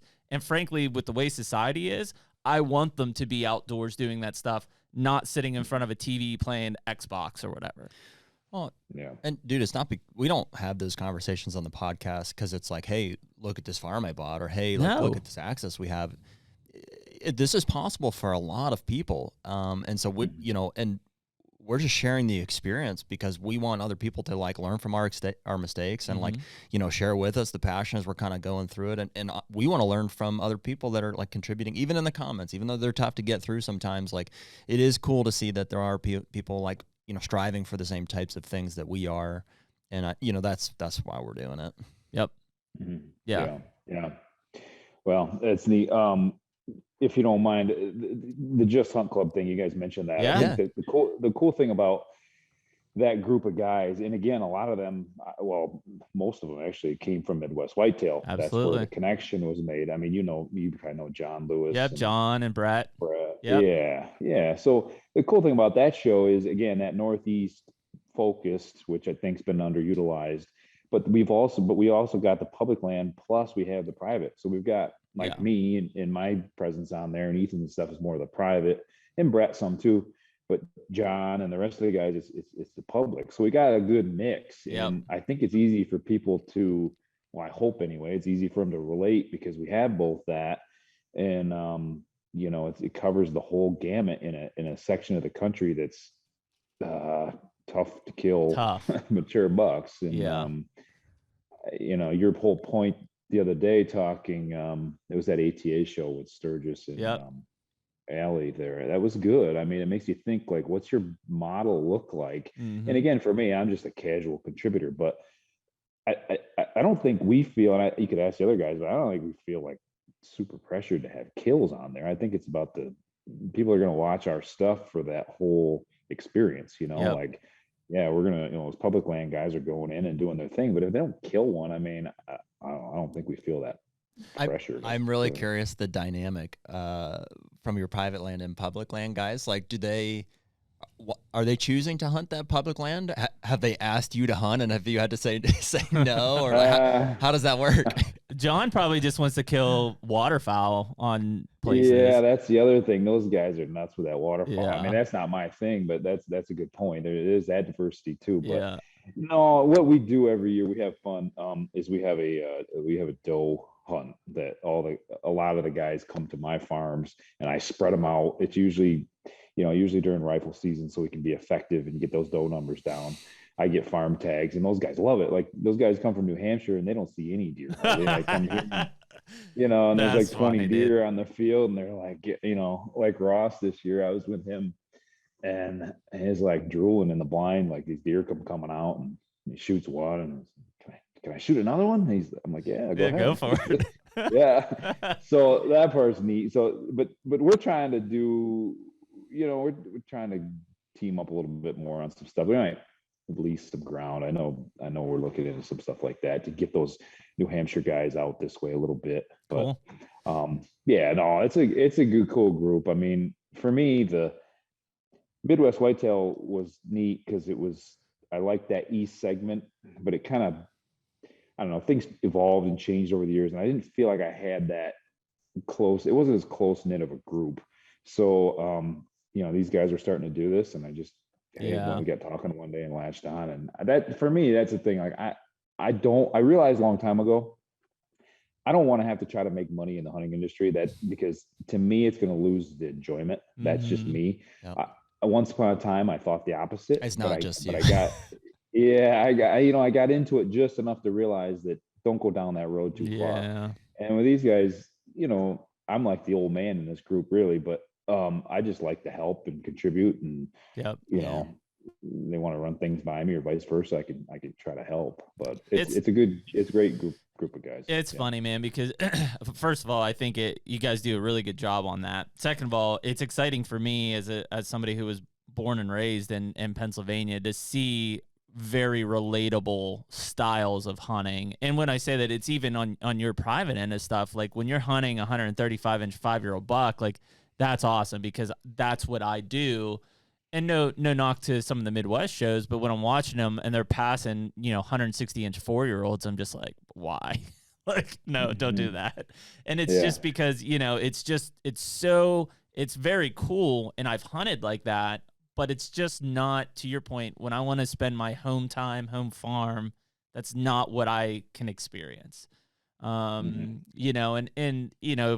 know Eberhard rubs people the wrong way a lot, but he made a great point in, like, your goal should basically be to kill the biggest, baddest buck in that area. If you're searching for the mature buck, like maybe he is only a 4-year-old because there are no 5-year-olds in the area, or you have to really come within yourself and be like, well, I'm not going to shoot any deer this year because there are no 5-year-olds.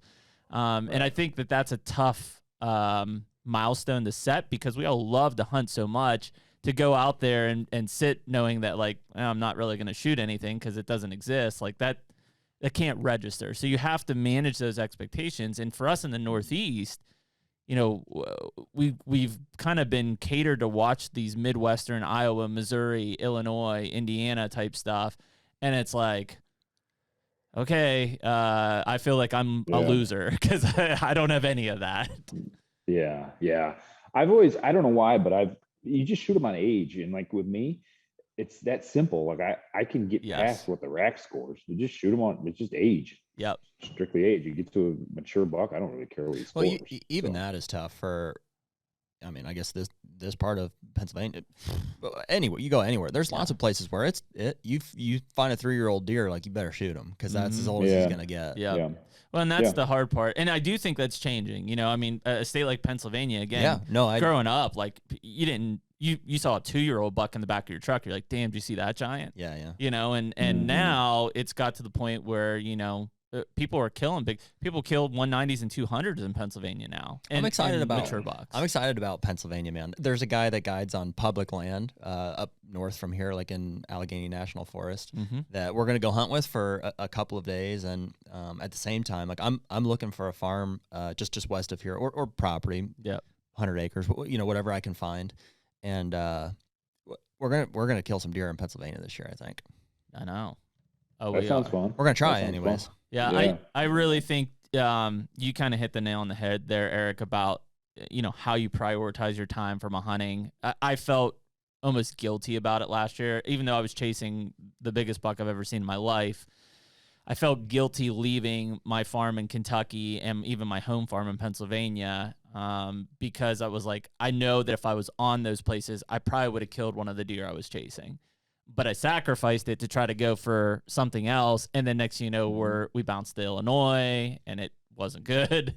And all of a sudden, it's like I missed all opportunities. Like the entire season was a wash for me, besides Harlan shooting a buck early. Yeah. And so, you know, it's one of those things that, you know, and I don't know, Eric, do your kids hunt yet? No, they're not quite old enough, but they'll go with me. Yeah, so like my kids, you know, are both into hunting now, and so you know that also starts, you know, my time's a third of what it used to be because you know I want them to experience it and have fun. I'm not going to force them if they don't want to go, but you know one of them typically is like, yeah, let's go. So now all of a sudden it's like, well, I've got a new farm in Ohio and I've got my Kentucky place and obviously back here, like there's only so much time in the day, right? And you know, I'm already stretched, let alone what else is out there. At the same time, there's only so many Octobers in a lifetime. Oh, I know. Mm-hmm. I agree. Yeah. Balance, right? You guys just live it every day. I know. Yeah. It's Jeremy, your season sounds semi-similar to me. I hunted the biggest buck I've ever seen or hunted around the home farm this year. And like, I knew he was there from last year. And I just said, it's him or nothing. Yeah. That's what I did, you know, and similar to you. Yeah. You're giving up your opportunities other places and it didn't happen. Yeah. Same. It didn't happen. Ditto. So, Ditto, man. It just goes back to the story about my late season. It's like, if you make the decision and that's the way it is, you know, you make up your mind, that's what you want to do. And that's all or nothing. If it's nothing, you had great experience. Yeah. You just got to be okay. And I was like, I knew if I didn't kill that deer, I had a hell of a time trying to. And that's kind of where, and I don't say this in a bad way because I grew up this way. Most of my family's still this way. Is like there is a mindset of like you have to fill the buck tag, you just have to, and and people are really defensive of it because if I question them, like, well, like you've killed a 6-point 12 years in a row, like I get it. That's one of the biggest things I think that's changing, like with the age demographic of hunters, is because I can honestly say I've never felt that way. I've never felt like I've got to fill that buck tag, like because my uncle, you know, was not a pioneer necessarily, but like when you guys were doing deer drives, he was, you know, the guy trying to set up stands to, you know, so other guys are pressuring him into his piggyback off of it. And I really fed off of that I didn't ever feel like I have to. And for that reason, dude, I've not killed a whole lot of bucks. Like I can count on 2 hands the number of bucks I've shot on 9 fingers too. Right. Which is even more impressive or less impressive, whichever way you want to look at it. But, and I would say that as a lot of these kids get exposed to, you know, trying to harvest quality deer, not that right away they shouldn't be able to shoot whatever they want. Like I'm all for those experiences and stuff, but I think it seems like they're learning faster, than ever that like it's okay to not fill a tag and like it should be about the experience and you should harvest it the way that you set out to do it and grow in that way. Yeah. My 7-year-old starts telling me about how old he thinks a deer is, and I know I'm doing something right. Yeah. My dad still thinks all the 3-year-olds are 5-year-olds. Yeah. No, I hear you. No, you're right, man. And that's it. Now, I will say this, Eric, and I've had this conversation with everybody we've talked to that basically has kind of kids of our age grown up. I do fear that, I don't want to say that they'll feel pressure, but they feel like they can't shoot a spike because it's only a 1-year-old type of thing. And it's not a bad thing. Like I always leave it up to them, but like my oldest passed a button buck up this year. We're in a blind and I was like, listen, man, you've got buck a doe tag, shoot whatever you want, right? And a button buck comes out and he's like, hey, it's a buck fawn, like I'm not going to shoot it. And I'm like, and he's only killed a buck last year. He's never killed an antlerless deer. I was like, well, man, like you can shoot it. I don't care. He's like, no. He's like, I'd rather shoot a big doe. And like part of me was like, okay, man, like I'm really proud that you did that. The other part of me is like, like I would have drilled that thing at his age. So, you know, I just, it's that fine line because I don't want them to feel so much pressure on performance of like, I only can kill this, this, and this and take the fun out of it. But I'm also kind of proud that you're able to make decisions at that age because, frankly, I couldn't. Yeah. No, I'm with you. It gets me excited seeing it. And like I say, they start telling me questions or telling me how old they think one is, and then they love naming them. Yep. So you get that owner. You know, you get that. I don't know. You just get that history and that ownership of them. Well, that's the land ownership part that I think a lot of people never get to feel. Is like we watch these deer. Like one of our bucks shed the other day in Kentucky. and they're like, I know exactly where his shed is. I was like, all right, man, we'll go right there and you look for it. You know, and that's cool feeling that, you know, when I was growing up, I mean, the only time I found a shed was like it got broke off during a fight or something. Like we just didn't do it. You know, we had no connection with those animals. We didn't even know what the hell was in the woods. Yeah. I always laugh at the guys that will post on social media, tagged out opening day, and they're thrilled. It's like all done, or the season. It's like that's what they're hunting for. It's like they're hunting just for that kill, and as soon as they can do it, the better. You know, I guess again, we're not wired like that. I guess for me, I want the experience, and it's not a race to get your tag filled so it can be done. You know, it's like they don't even like being there. Well, and that's the downfall of too many opportunities. That's what I was talking about earlier, is because like I have felt some pressure. No, I mean not pressure, but I'm like, I would love to tag out opening day on the buck that I was hunting because I have all these other opportunities that I've lined up, and it's like I'd like to get to those. Well, and I also see the opposite in that, like when I'm hunting, just because my style is typically it's that buck or nothing in this area at least. And so when I'm hunting that buck, like obviously my goal is to kill that deer, but I also am like, man, I know the story ends when that happens, and then eventually it's the end of the season and it doesn't happen, and I'm like, well, shit, you know. But at least always in the back of my head, which is a cool thing, because you're that experience that you're living in at that moment in time is, I really want to make the move to make the right decision to kill this deer. I also know once that happens, there will be a piece of me missing the rest of the season, because like that's all I've been thinking about for how long now, even with other opportunities, because typically, you know, just the way our mind works, like we probably have a deer in our mind going into the season. There's other deer we would kill, but there's a deer in our mind where like, that's a deer I'm really going to try to focus on and kill this year. And if you do it, even if you have other opportunities, it's kind of like, yeah, it's weird to say it's semi-anticlimactic, but it is.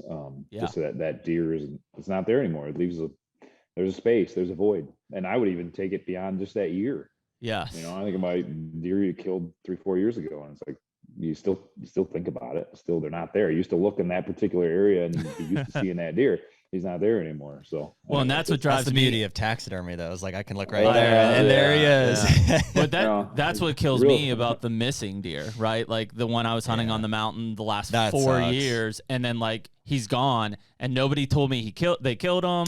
Like he's just gone. Well, that's the flip side of just building connection with deers. If you don't know whatever happens to them, it's like, I mean, it eats me up. You're like, I was connected to that animal in some way. I had his sheds. I had all these trail camera pictures, and I have no idea whatever happened to him. Yeah, and that drives me crazy. There's not like if somebody else shoots a deer that you're after and you're really dedicated to, great for them. You're gonna be tore up a little bit because of what you've put into trying to kill that deer. But there's the worst feeling is he just disappears, not knowing, and you don't hear anybody talk. Like I would love to see him celebrated. And know, like, oh, that guy shot him. Congrats, man. If you get a chance, could I come see it? Like, that's when you just don't know. Like, that's a void that I have a tough time filling. Because part of me still wants to be like, maybe he's alive. Yeah. He's not. Disclosure. He's not, but well, like, dude, maybe. And I can say, because I've years later found out who killed certain deer that I was, Goose was that deer 170-inch 10 point that somebody killed miles and miles away. And, I know that guy didn't work nearly as hard for that deer. I know he didn't. It doesn't, not that he's less deserving, but I know he didn't work as hard. And that was still way better than to just not ever know. I know. It was still way better. I made a comment earlier. I got to clarify. Like it's not, when I said ownership of deer, like I don't believe that like a deer is yours or ours. You know what I mean? Like I don't even like when somebody says I killed my buck. I killed my buck on this place.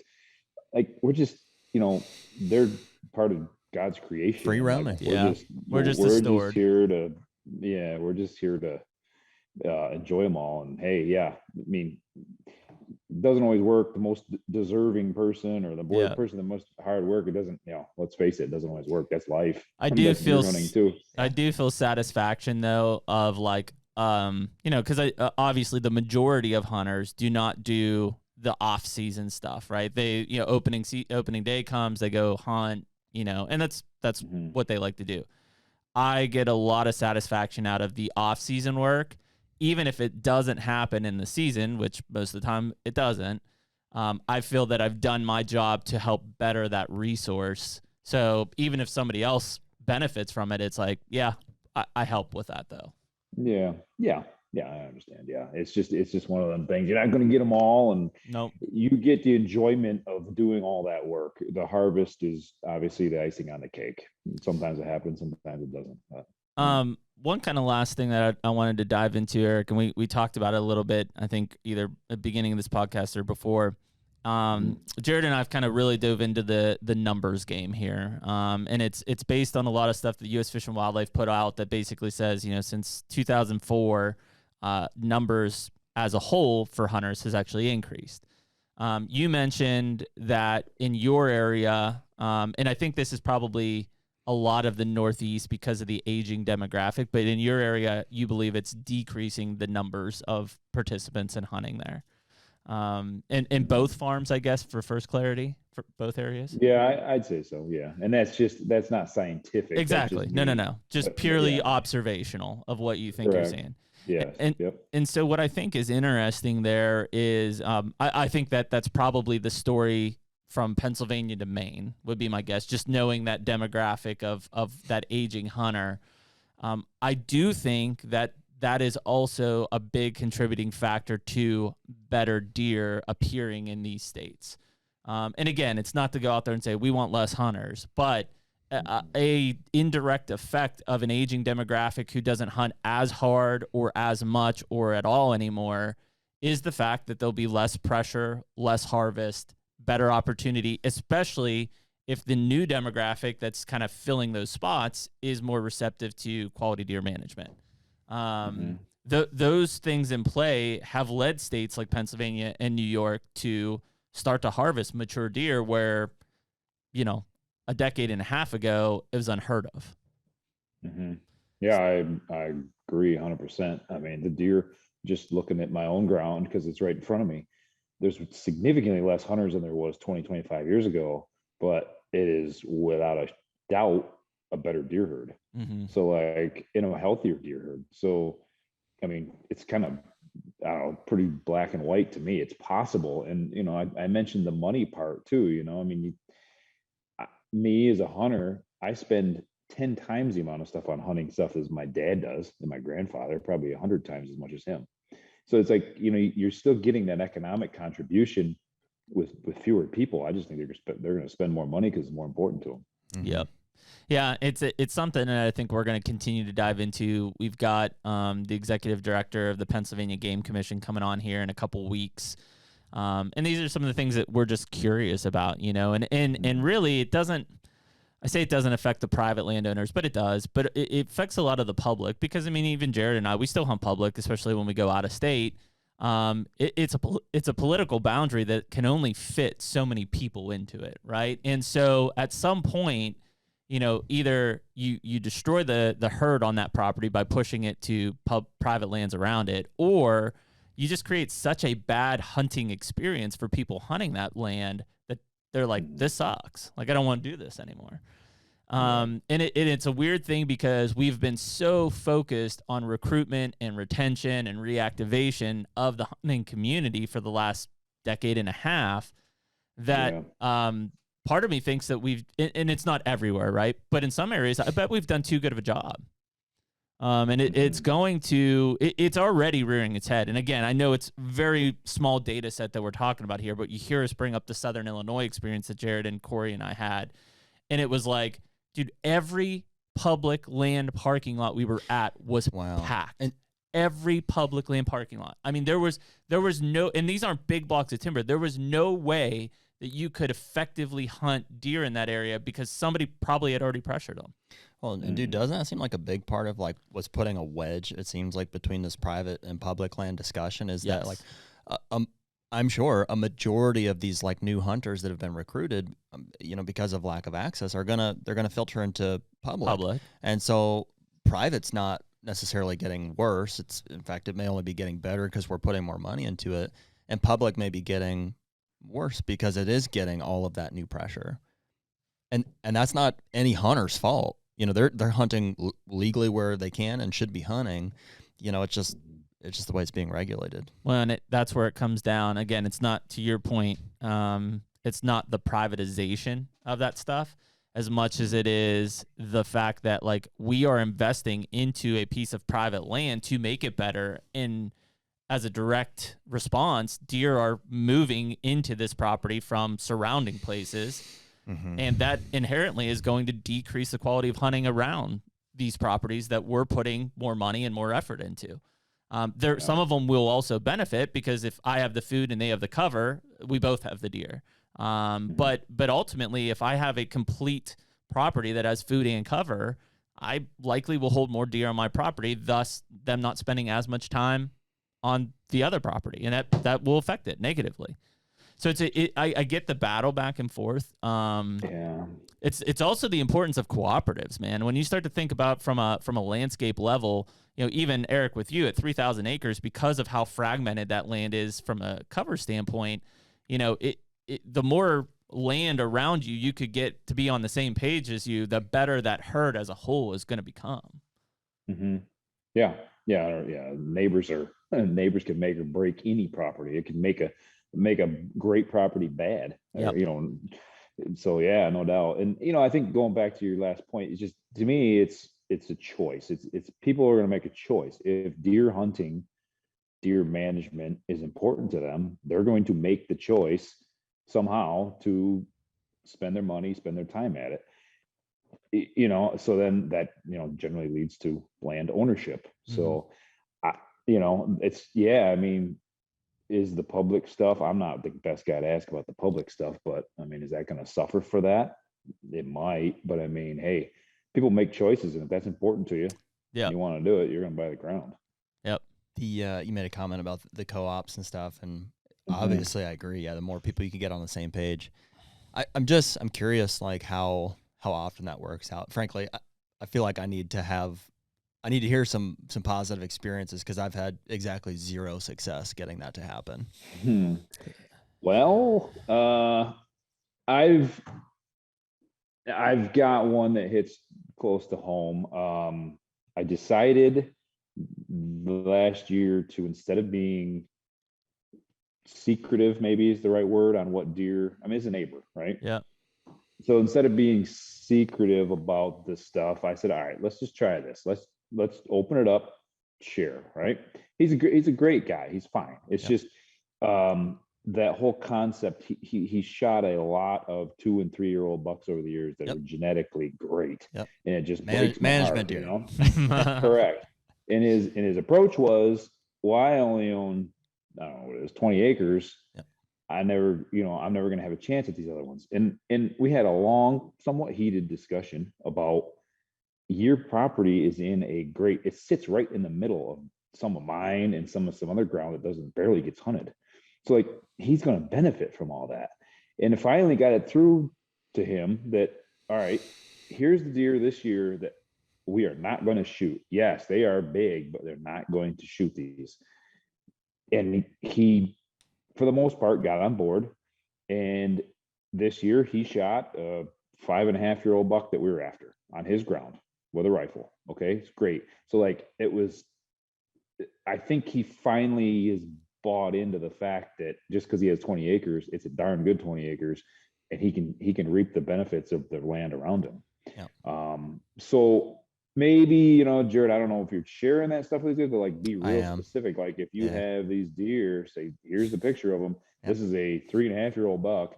It's going to be 170 in a couple of years. You know what I mean? I don't know. That's what seems to be like, frankly, even so as far as like the guys that so on my farm, it's all guys in their 50s. It's my dad, my uncle, a good friend of theirs. There's like 6 of us.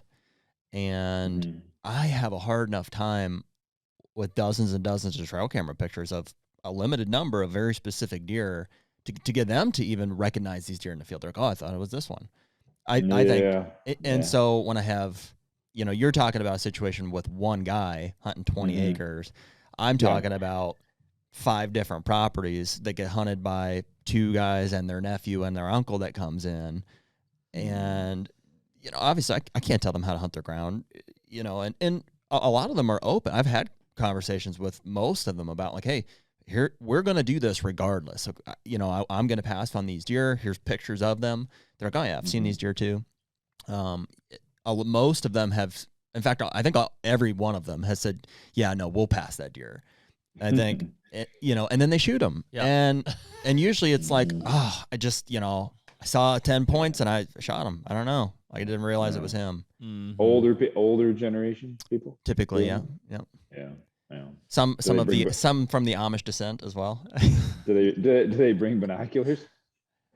Who knows, dude? Yeah. I know. Like, I can't tell you how many. Like, if I forget my binoculars, I feel like I forgot my weapon. 100%. And there's guys that go out again. It's guys my dad's age. They show up that wear your binoculars. Oh, I use the rifle scope. It's like, man, I suppose you could, but it's just that they get worked up, and it's like telling, but just relax. The deer just take time. And I mean, I can think of this one particular guy. He's shot these deer. I didn't have a quick glimpse at him. I was afraid he's going to get away. Well, once you pull the trigger, there's no coming back. So, well, dude, that's why I don't know. I think like asking people to age deer is not even close to possible.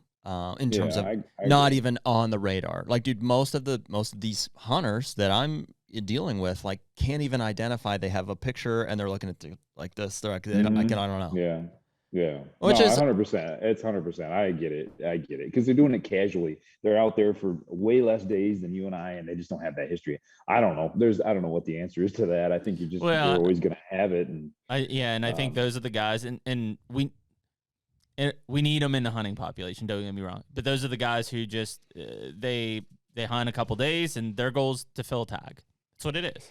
They may tell you differently, but that's what their goal is. And I need to give my guys credit where credit's due. Like, they've really tried to adapt from as brown as down as they've been growing up to like, hey, we have goals for this farm. Sure. Let's try to do it. They've done a great job. We've killed a couple 2 and 3 year olds over the years, but we're working on it. Mm-hmm. And I want to give the neighbors credit too. I like to think that they're working on it, but it's just frustrating when it's like when we spend so much time trying to share that information, because that takes effort too. Like, here it is. Here, here's what we'd like to do. You've agreed. Great. We'll hold up our end of the deal, and then. And I think it really reiterates that the realization is, unless you got a high fence around you, you aren't controlling those deer. 100% no. I know that. It's just, that is the nature of the beast. It also is what probably keeps the three of us so engaged in doing it. Is it's like, man, what could I do better next time to try to keep him on my place more, or at least in daylight more. So, yeah, it's just where it at, and you gotta. I'm sure it's still worth the effort. The fact that those guys are aware of the deer. And what we're trying to do, maybe eventually one of these deer will get passed on. Yep. Mm-hmm. It's an interesting one. So. Well, listen, dude, we took up a good part of your morning. Apologize for the technical issues, but we really appreciate you coming on, Eric, and chiming in. We'll have to get you back on as we get closer to the season too, in between farm stands. Us Northeast boys got to stick together. That's it, man. Yeah, no doubt. I appreciate you guys having me, and I appreciate you guys. The Just Hunt Club following. I think we're chipping away at it. We're getting there, growing. Seems like fairly consistently. That's not my department. Yeah, man. But, how can people keep up with you guys? Where would you say to check it out?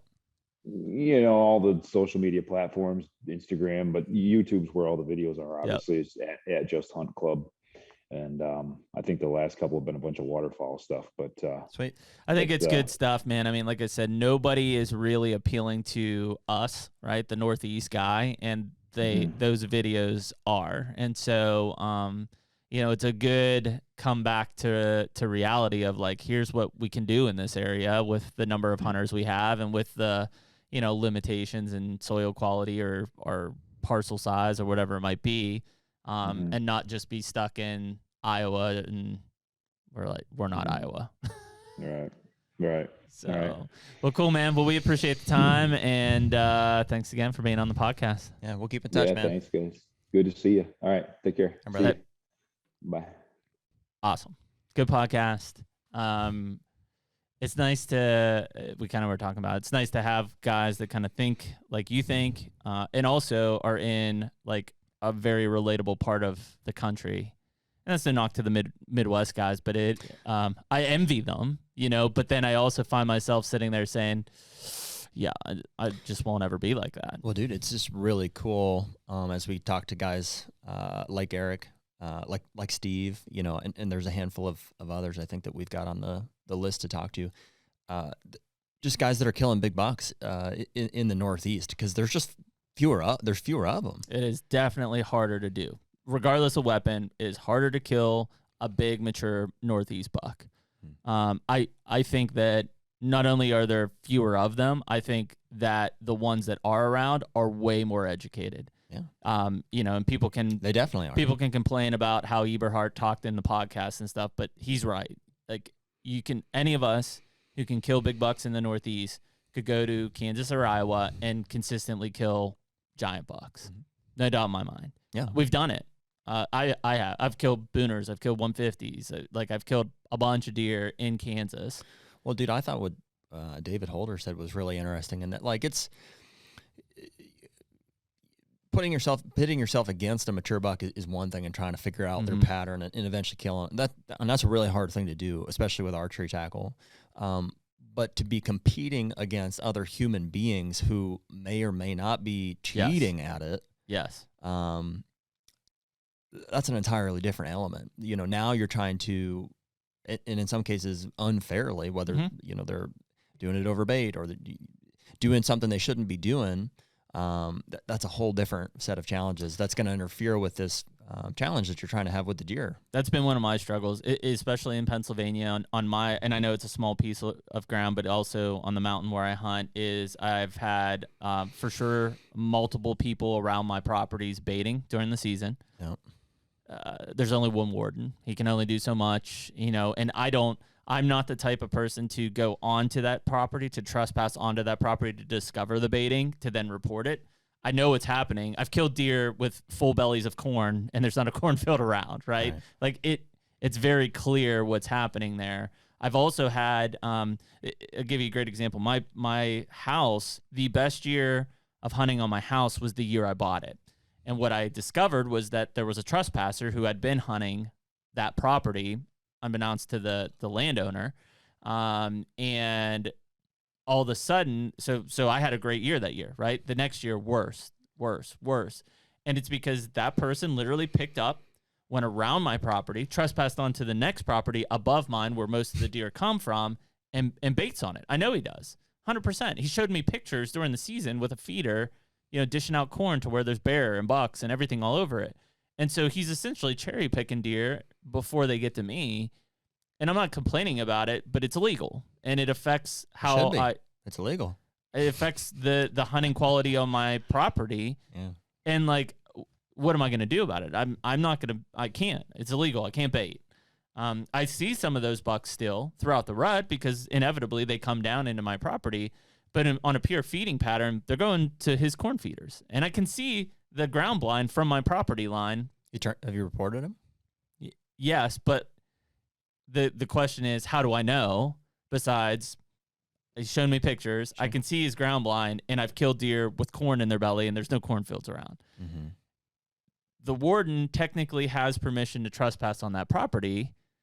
The proof is, though, it's not that guy's property either. So how do I know it's him trespassing on it? Mm-hmm. This is where you have to catch him in the act. Yeah, good luck. It's the mountains. Or find a camera over the feeder. Again, I'd have to trespass to do that, and I'm not willing to do that. Get the warden to do it. Yeah, I'm with you. It's a weird situation, and it it is what it is, and inevitably we'll still have success on our property. But those are the things that it's not me against the deer; it's me against the humans around it. Just like all of us, whether you're hunting public land or private land, doesn't matter. A lot of times the deer are easy to kill. It's how they're affected by other people that make them hard to kill.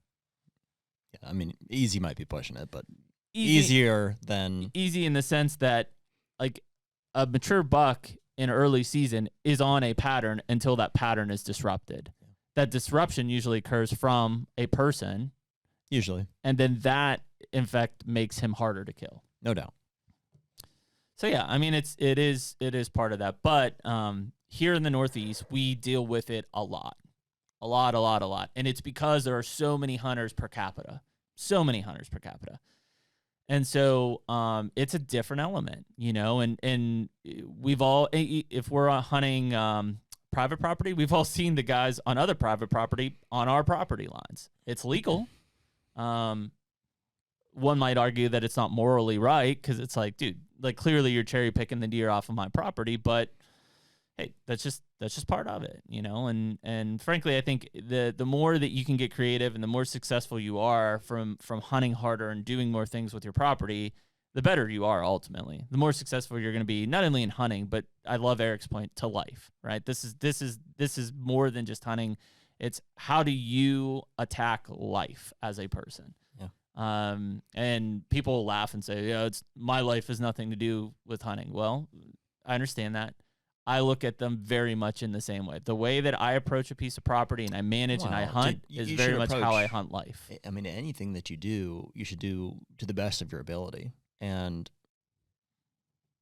yes, I don't think anybody's more forgiving of or will acknowledge that like not everybody has the same opportunity when it comes to hunting or certainly to life. You know, we all start out with different parents and, you know, living situations and hunting properties and all these things, regardless of what they are. Like you should set out to do each of them to the best of your ability, you know, and to make improvements. And like we said, to grow. Like that's where I think that statement is coming from. And that's what we get the enjoyment out of is like, I don't have to be 100% successful at those all of the time. As long as I'm seeing progress, that's what I'm after. I mean, listen, we have seen it in life. People that quit jobs and quit sports are often consistent quitters in life. Mm-hmm. People who bait when they're not allowed to bait and cheat the system have likely cheated in sports, have cheated in life, cheated in school. Like they've looked for shortcuts to cut. Like those people are lifetime offenders in cheating and quitting. Well, dude, I keep going back to our conversation with David last week. Like it's just you and the no trespassing sign. It's like, who are you as a person? Yeah, like, that's a great indication of the crossover of hunting. Yeah. And I'm not saying like never, like everybody makes mistakes. Everybody does things. Everybody gets peer pressure, but it is a chronological system of when it is a consistent. Yeah. Well, just be better. Happening. Oh, yeah. Own it. Apologize for it, you know, and don't be that person. Mm-hmm. Improve. And when grow. Yep. So yeah, that's it, man. And we're on that track. It's, you know, we're not standing at the finish line looking back and saying like, hey, be like us, not by any means. You know, we're far from, you know, I think what you and I are setting out to achieve, you know, in a lot of areas of our lives and certainly of hunting. But, you know, hopefully that's what makes this podcast relatable is that we're just sharing the journey with you and we're certainly on it. Yeah, that's it, man. Well, we appreciate everybody listening to episode 60 of the HUNTR Podcast with Eric Hansen. And we're going to cancel the next one. We're supposed to have a 2 for today. We got some weather coming. Yeah, we got some weather. So, but if you're listening to this, it's the second week of February. And the next one up will be likely Jeremy Moore with dog bed hunting. And we'll talk a little bit about shed hunting. Shed hunting on the brain. That'll be it. So we'll catch you guys next time on HUNTR Podcast. Take me